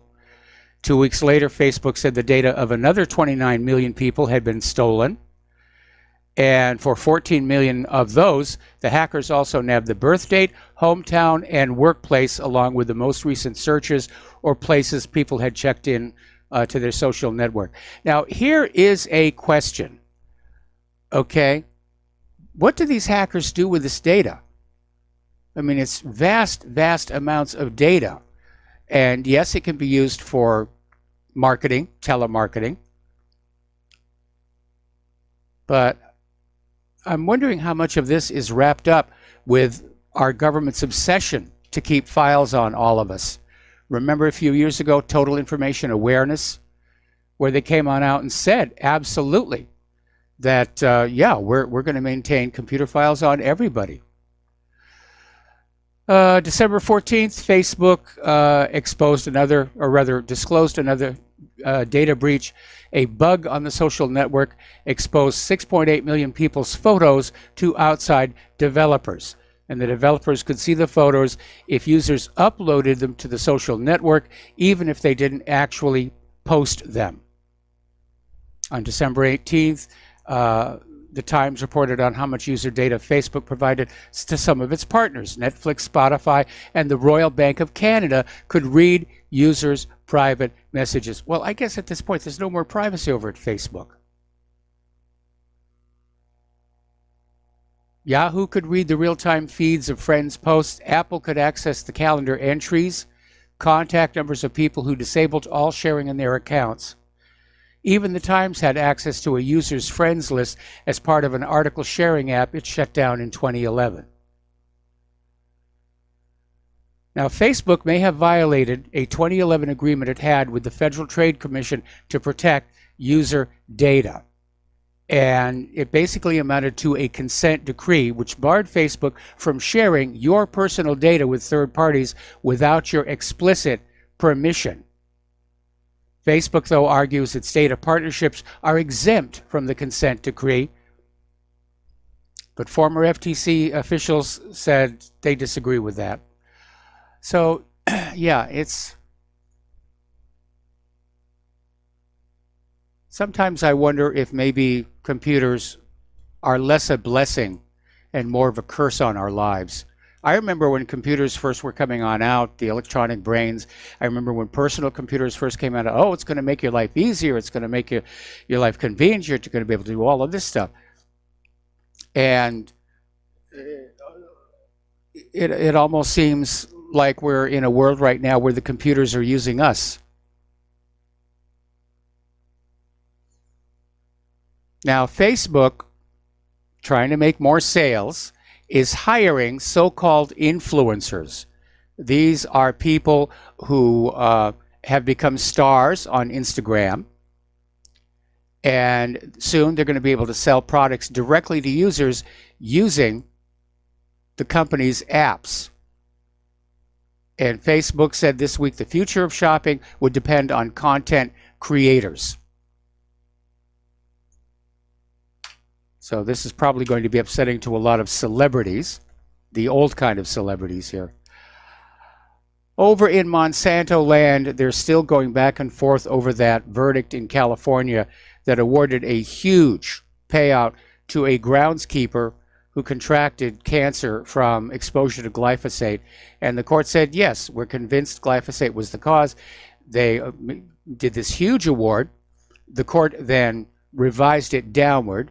And now Monsanto is back in court saying, well, this cancer victim shouldn't receive even that much money because he's going to die really soon anyway. And it's not like he needs the money or is going to use the money. I mean, talk about callous. Just absolutely callous. Okay, the phone lines are open, 800-313-9443. Oh, we have a caller on the line. Sherry in Texas. Aloha, Sherry. Welcome to the show. What's on your mind? Hi, Mike. When I buy something in town, because I like to go in and just write a check for things, you know, I'm kind of old-fashioned. Yes. But they'll say, do you want an email about this? And I'll say, no, thank you.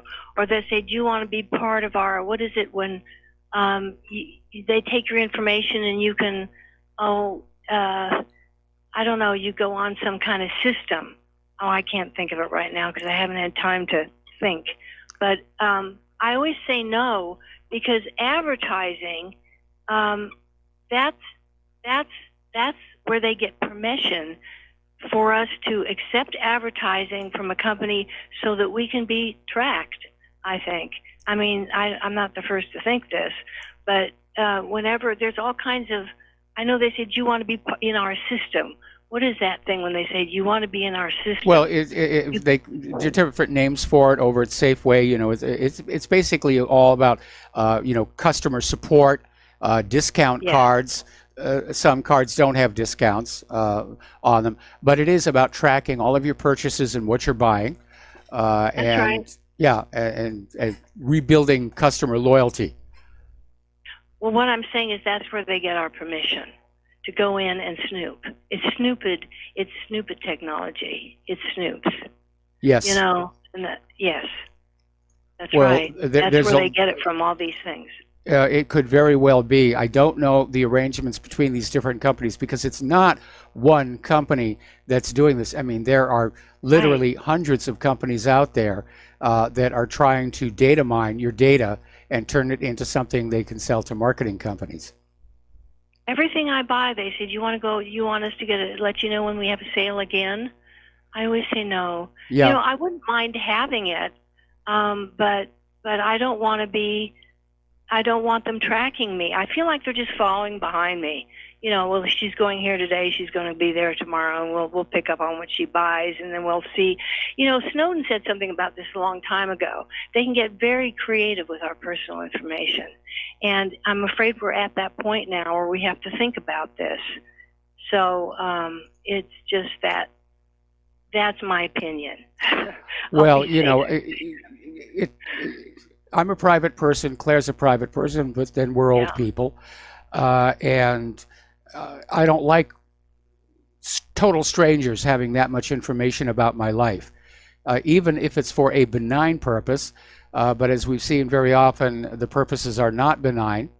They are, in fact, in many cases nefarious, especially when you get into the government. And they have operatives that go in and they find out who's on the no-call list. They pay them under the table. I've had to deal with this with my phone company, and good callers have called in to say, well, they told me, yes, they have operatives. They find out who's on the no-block list, so they can go in and reactivate their block. So people say, well, I paid for this no-block thing, or I was put on the list. How come I'm getting these calls again? Well, it's the little operatives that they pay on the side because it generates more income for the company to know what you're doing. And it's sad, but, you know, the more our eyes are open, the easier it'll be to get through all this. Well, I don't know about operatives doing the unblock. I mean, telemarketers have the block list right there. It's not like they need to get anybody to get the names to know who's on it.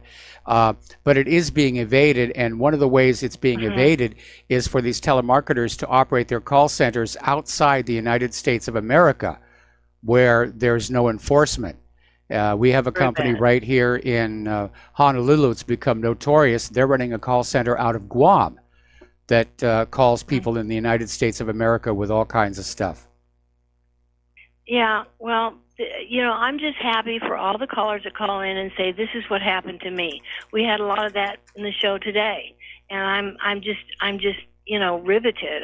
Dinner will be late. I can't miss this. This is great, Mike, and I like your show because it's so based on truth and the best that you know, the best, you're so, I'm going to get all smarmy about it now, but it's a great show. And all right, well, thank you very much. I appreciate your support. Okay, Sherry, we're going to let you go here. We're going to switch over to Joe in Tennessee. Aloha, Joe. Welcome to the show. What's on your mind? Hey, Mike. We were talking yesterday about war, and a caller called in and talked about the draft. I think that this next war we're going to have, I think it's, you know how like there's a big technological changes whenever there's a war? I think this war is going to be the war of the robot drones. They're going to not need people. And I think that's a very disturbing aspect of the technology that we have, the bioweaponry I think it's going to become the opening salvo of the anti-human agenda, which you really find in a lot of the left-wing people now anyway. Yes. And I think when you do have a war, there's scientists that, because of this false religion of global warming, hate humanity. And they're kind of like the Nazis in that they'll gladly develop weapons that are unethical. Well, most weapons are. But I'm talking about maybe bioweapons, race-specific bioweapons. Yes. I think that technologically they have a lot of things up their sleeve that we don't know about. And I've always said, that the weaponry we see is 20, 30 years old. They have stuff that would probably blow our minds, and they only bring it out when there's a big war that they want to, let the other side taste a little bit of what we got. So, when I hear about the draft, I think that this next war is not going to be like normal war. I think humanity is going to, and both sides are not going to be considered, an asset, because the people that really, the establishment hates humanity anyway. They're going to look at a war as an opportunity to lower our population to manageable levels, and I think that that's the scary part of, all wars are scary, but I think we have to take that into consideration, that this is... Yeah, I don't think it's so much about the elites hating humanity. It's about population management. Anyway, listen, Joe, got to take a break for commercials here. Thank you very much for the phone call, and we will be right back. Aloha, America. Welcome back to our show here. And we may not have had a lot of callers today, but we're definitely getting a lot of emails. And I'm looking at one here right now. I've had the same experience as Sherry, and I'm in Quebec, Canada. Often I get the request about my email address even before my purchase is rung up. I'm also private, and for small purchases, I prefer to pay cash. Yeah, definitely. It seems that there's almost a spiteful attitude when I say no to giving up my email address. The cashier holds up the bills I've handed over to the light in a very skeptical manner, and it irritates the heck out of me. For heaven's sake, if I had the ability to counterfeit, would I be shopping at a dollar store? Good point. Another one came on in basically talking about Wi-Fi radio, and this individual apparently went through the same thing as the other caller. When he turned off the radio, came back later, turned it on, need to reset the defaults. So apparently, yeah. Yeah, okay. So we make things too complicated. We really do. And, I'm not a tech dummy, but sometimes it just seems like we're into the gratuitous obfuscation of our products. Okay, somebody's just sent me a photo of the Radio Sputnik feed on the internet radio. Yeah, they made him look like the Joker. So, okay. Let's get back to the news here. We're talking about science and health issues here. This is a story that I think illustrates that our medical industrial complex is all about money. So down in Florida, there was this family, and they had a young son named Noah, who was diagnosed with acute lymphoblastic leukemia at Johns Hopkins All Children's Hospital in Tampa, Florida. And after some pressure from the doctors, they allowed him to undergo chemotherapy treatments. Now, after 2 treatments, Noah was declared to be cancer-free. Part of that may have been his parents' decision to supplement his conventional treatments with dietary, vitamin, and herbal interventions. Probably heard lately how apparently turmeric can be helpful in those situations. But according to Noah's mother, even though, because their son received this clean bill of health after 2 treatments, they decided to stop the chemotherapy treatments and just continue Noah on a natural treatment regimen for maintenance and prevention. But the All Children's Hospital wasn't okay with this. They called the Child Protective Services on the family to literally come and take this cancer-free child, take him back to the hospital, and submit him to unnecessary chemotherapy treatments. Now, that chemotherapy is not gentle. It's basically a controlled poisoning. And I don't know if it's a little bit better today than it was back when my mother passed away, but I saw what chemotherapy did to her. It just ripped her up. Okay, we got a caller on the line. Steve in Chicago. Aloha. Welcome to the show. What's on your mind? Aloha from Chicago, Michael. How you doing? Doing fine. Great. Thanks for taking my call. Big fan of the show. I wanted to talk a little bit about the consumer privacy issues that some of the callers were talking about earlier in the show. Yes. Just quickly, it's very frustrating, the buyer experience as a consumer. You go to these stores. Sometimes they, instead of just ringing up your stuff, they want to be salespeople. Yes. And it could be very frustrating when you're spending your hard-earned money. But me and a couple buddies of mine and people that I know in my age group, we kind of have a little fun with it. When they ask for our phone number, we give them our area code, and we sing that song, 8675309. Yep. So, yeah, just to kind of enlighten everybody, it is frustrating, but you're trying to put in the keypad, what's your phone number to receive special offers and this. I just say 8675309, man. Yeah. Well, that's all I had to say, Mike. I'm a big fan of the show, and I listen every day, and, keep up the good work, man. We appreciate you. All right. Thanks an awful lot. Appreciate the call. Appreciate the support. Tyson Foods is recalling almost 12 million pounds of frozen chicken strips over concerns that the products may contain pieces of metal. Now, there is an upside to being tracked by a customer card. And we've gone through this with Sam's Club, where there'll be a product recall and we get notified by email because Sam's Club's computers know we bought that particular product.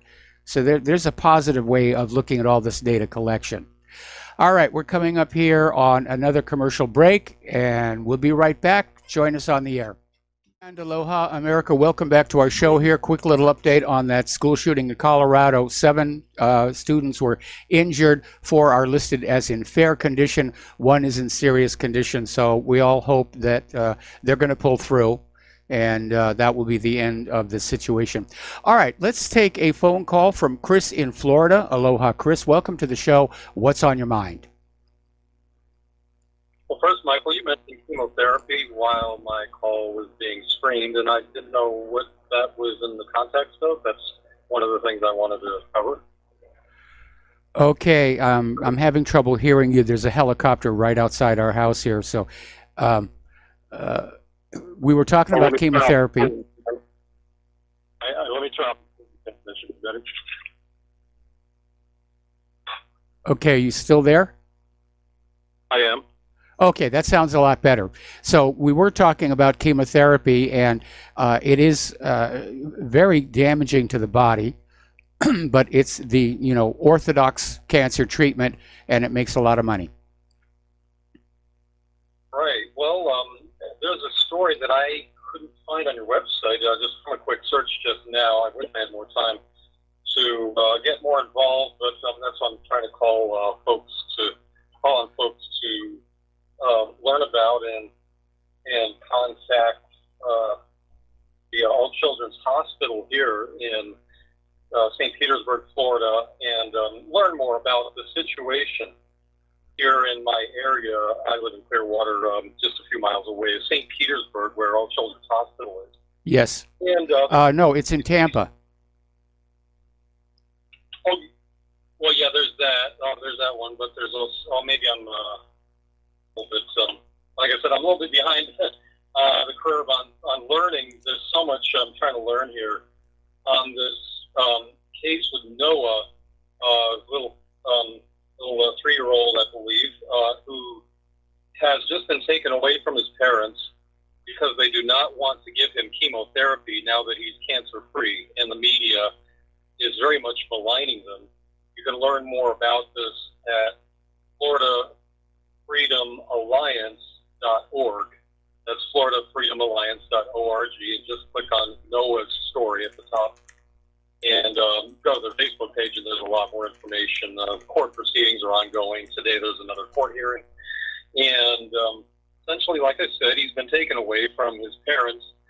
And last time I checked, which was about 2 days ago, he was given, his grandparents were given custody, fortunately. But he had been in the hospital, basically imprisoned, which Yes. is an injury in itself.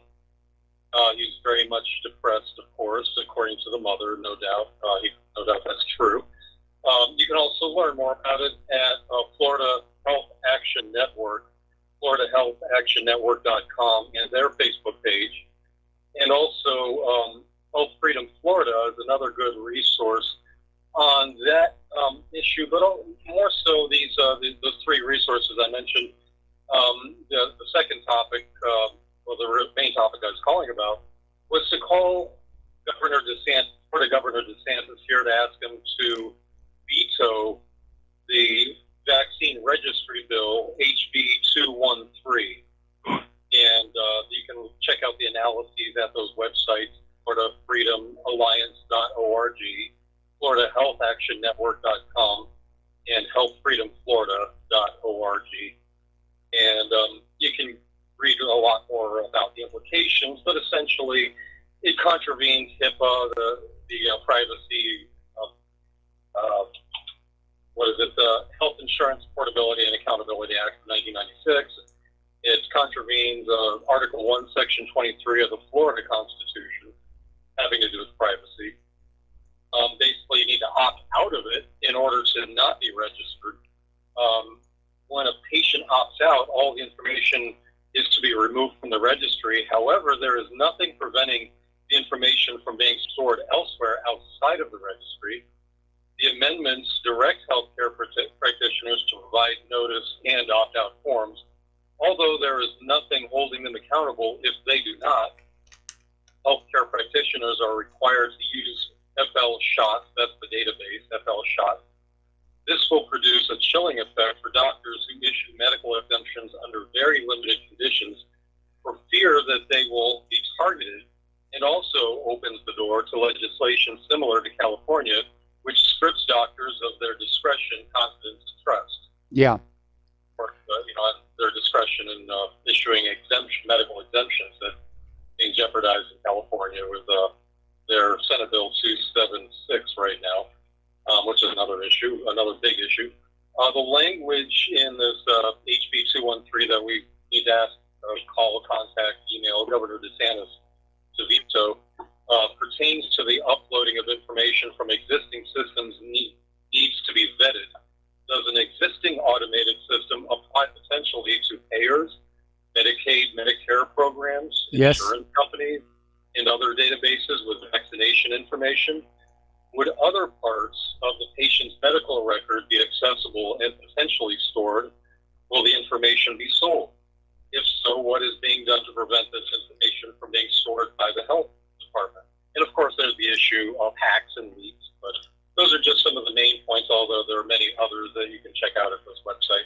Well, there's too much of our information is out there on too many different computers. I mean, it's like we don't even know where this stuff is. These are our medical records, and we have no idea where they are. They could be in another state for all that we know. And I really do think we're headed into this dystopian situation where there is no more personal privacy. We're being managed like farm animals, and being told what to eat, what not to eat, what medicines to take, what medicines not to take. And it really does feel like we're in this giant human ranch rather than a nation. Right. Well, we do have a right to health care of our choice, we should add. My choices of health care, if they are infringed by somebody who is asking for universal access to the third leading cause of death, which are medical errors, according to Johns Hopkins University. And True. in that study, they said that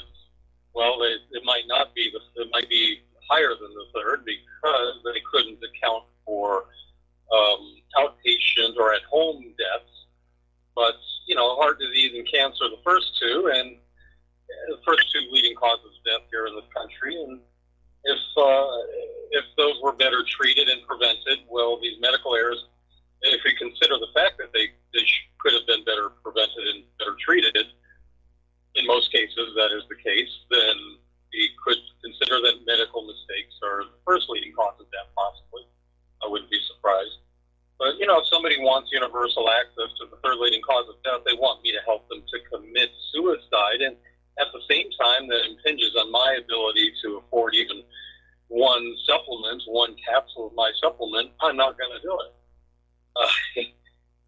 Anyhow, if folks, you want to check out this story. Well, I did post the link to Noah's story just now, and if you could email me those other URLs, I'll take a look at them.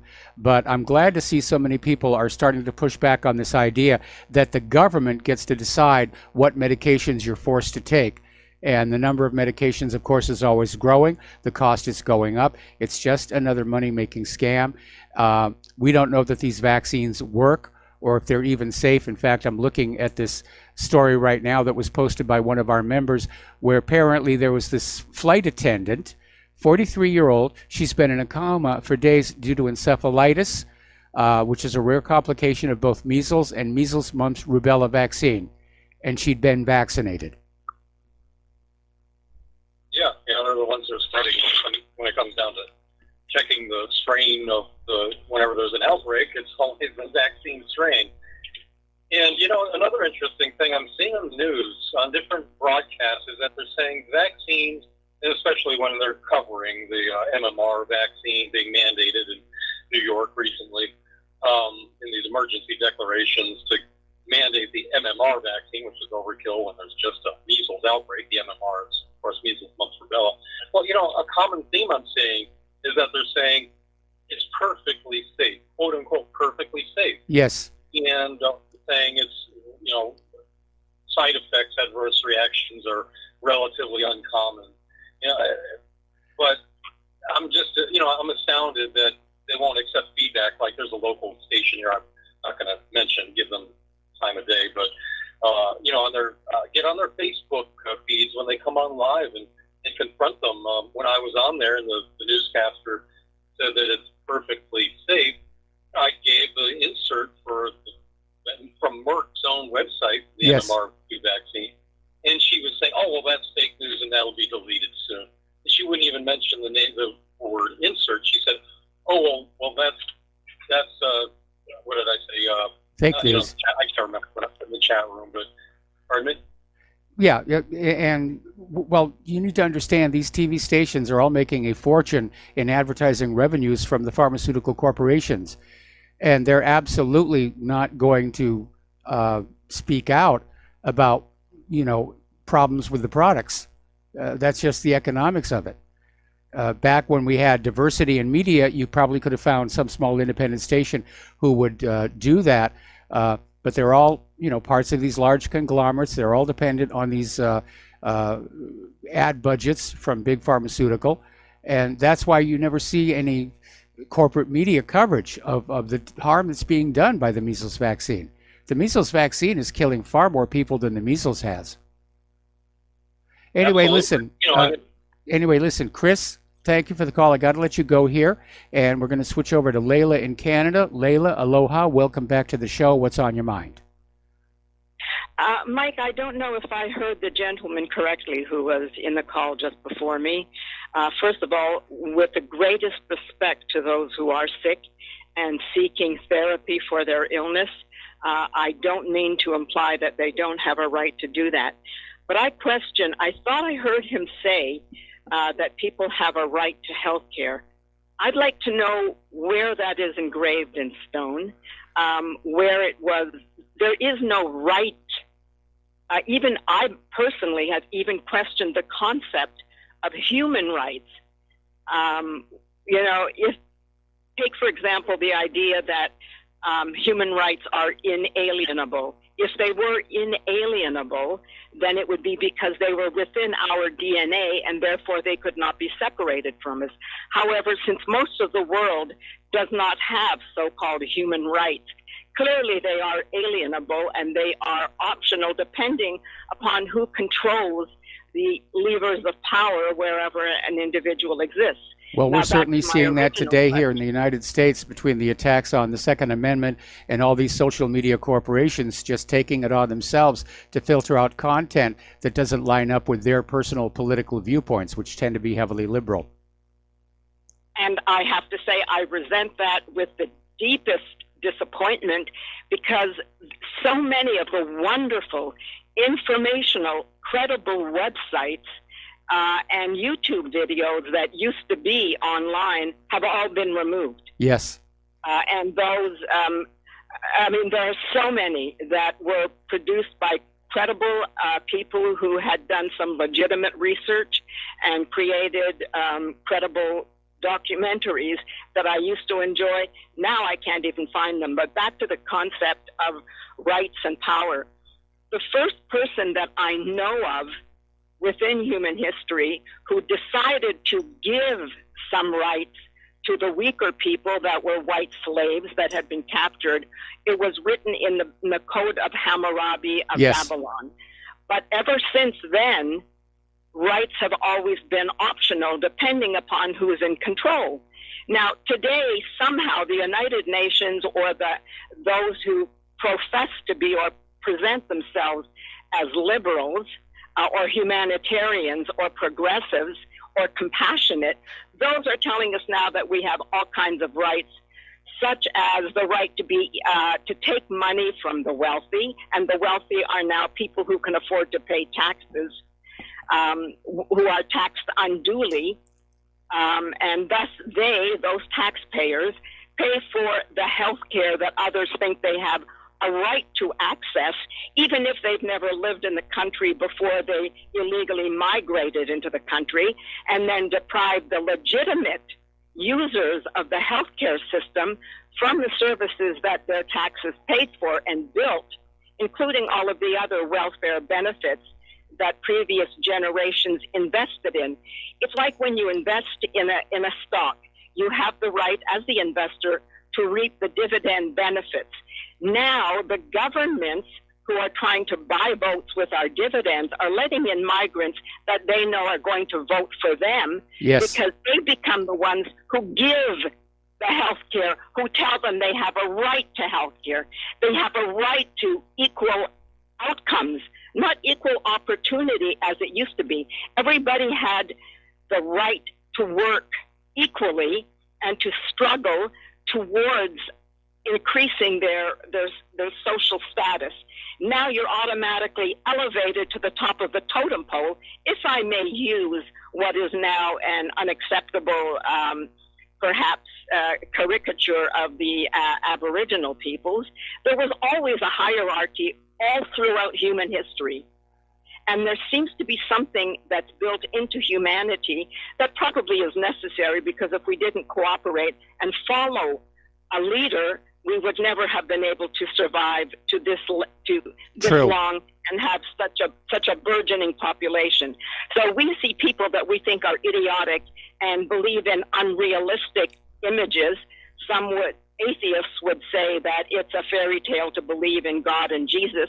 And I think there might be some legitimacy to that, in the sense that if you read the New Testament, who is blamed for the death of Jesus? It is the people who lived in the province of Judah that was being administered by the Romans, and Pontius Pilate, the Roman, is made to look like a victim. There are those who say that the Romans actually wrote the New Testament in order to bring people in line, in order to make their that was at the Council of Nicaea. Yeah, I mean, we're running out of time here, Layla, but basically Jesus made a play for the throne of Judea, and the Romans crucified him for treason. Anyway, Layla, thank you for the phone call. We're going to let you go. We're going to do a short commercial break. Back with the last segment of today's program after these few words. And aloha, America. Welcome back to our show here. Final segment of our program today. Over in China, well, actually, it's gotten bigger. There is a problem with this virus that is just racing through the pig population. It started last August with this farm with fewer than 400 hogs on the outskirts of Shenyang. It was found to harbor African swine fever. This is the first ever occurrence of this contagious viral disease in the country, with half the world's pigs. Now, 47 head had died, triggering emergency measures, mass culling, a blockade to stop the transportation of livestock. Within days, a government notice proclaimed the outbreak effectively controlled. Well, that's what the government was saying. By then, the disease had literally spread across hundreds of miles, sickened animals, contaminated food in dirt and dust on truck tires and clothing. 9 months later, the contagion has spread nationwide, crossed borders into Mongolia, Vietnam, and Cambodia, and of course, has basically destroyed their pork industry. They're actually starting to call it the pig's version of Ebola.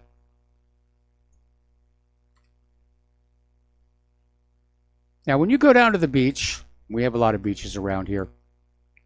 When you go down to the beach, you go out in the sun, you put on sunscreen.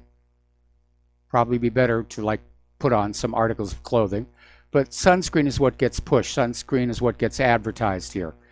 And it turns out, according to this article in Government Slaves, there's a new study that says that sunscreen reaches your bloodstream a day after you use it. It doesn't just stay on the surface of your skin. It actually soaks on in. And you ought to be a little bit concerned about that, because being deemed in the same category as cosmetics, sunscreen isn't subject to the same kind of safety checks. Oh, it's just on the surface, it'll wash right off. That's the reason that the cosmetics industry gets a pass on FDA and USDA checks of the chemicals they use. But yeah, apparently that is a big problem. Over at Yellowstone, there's been an earthquake swarm that hits the caldera.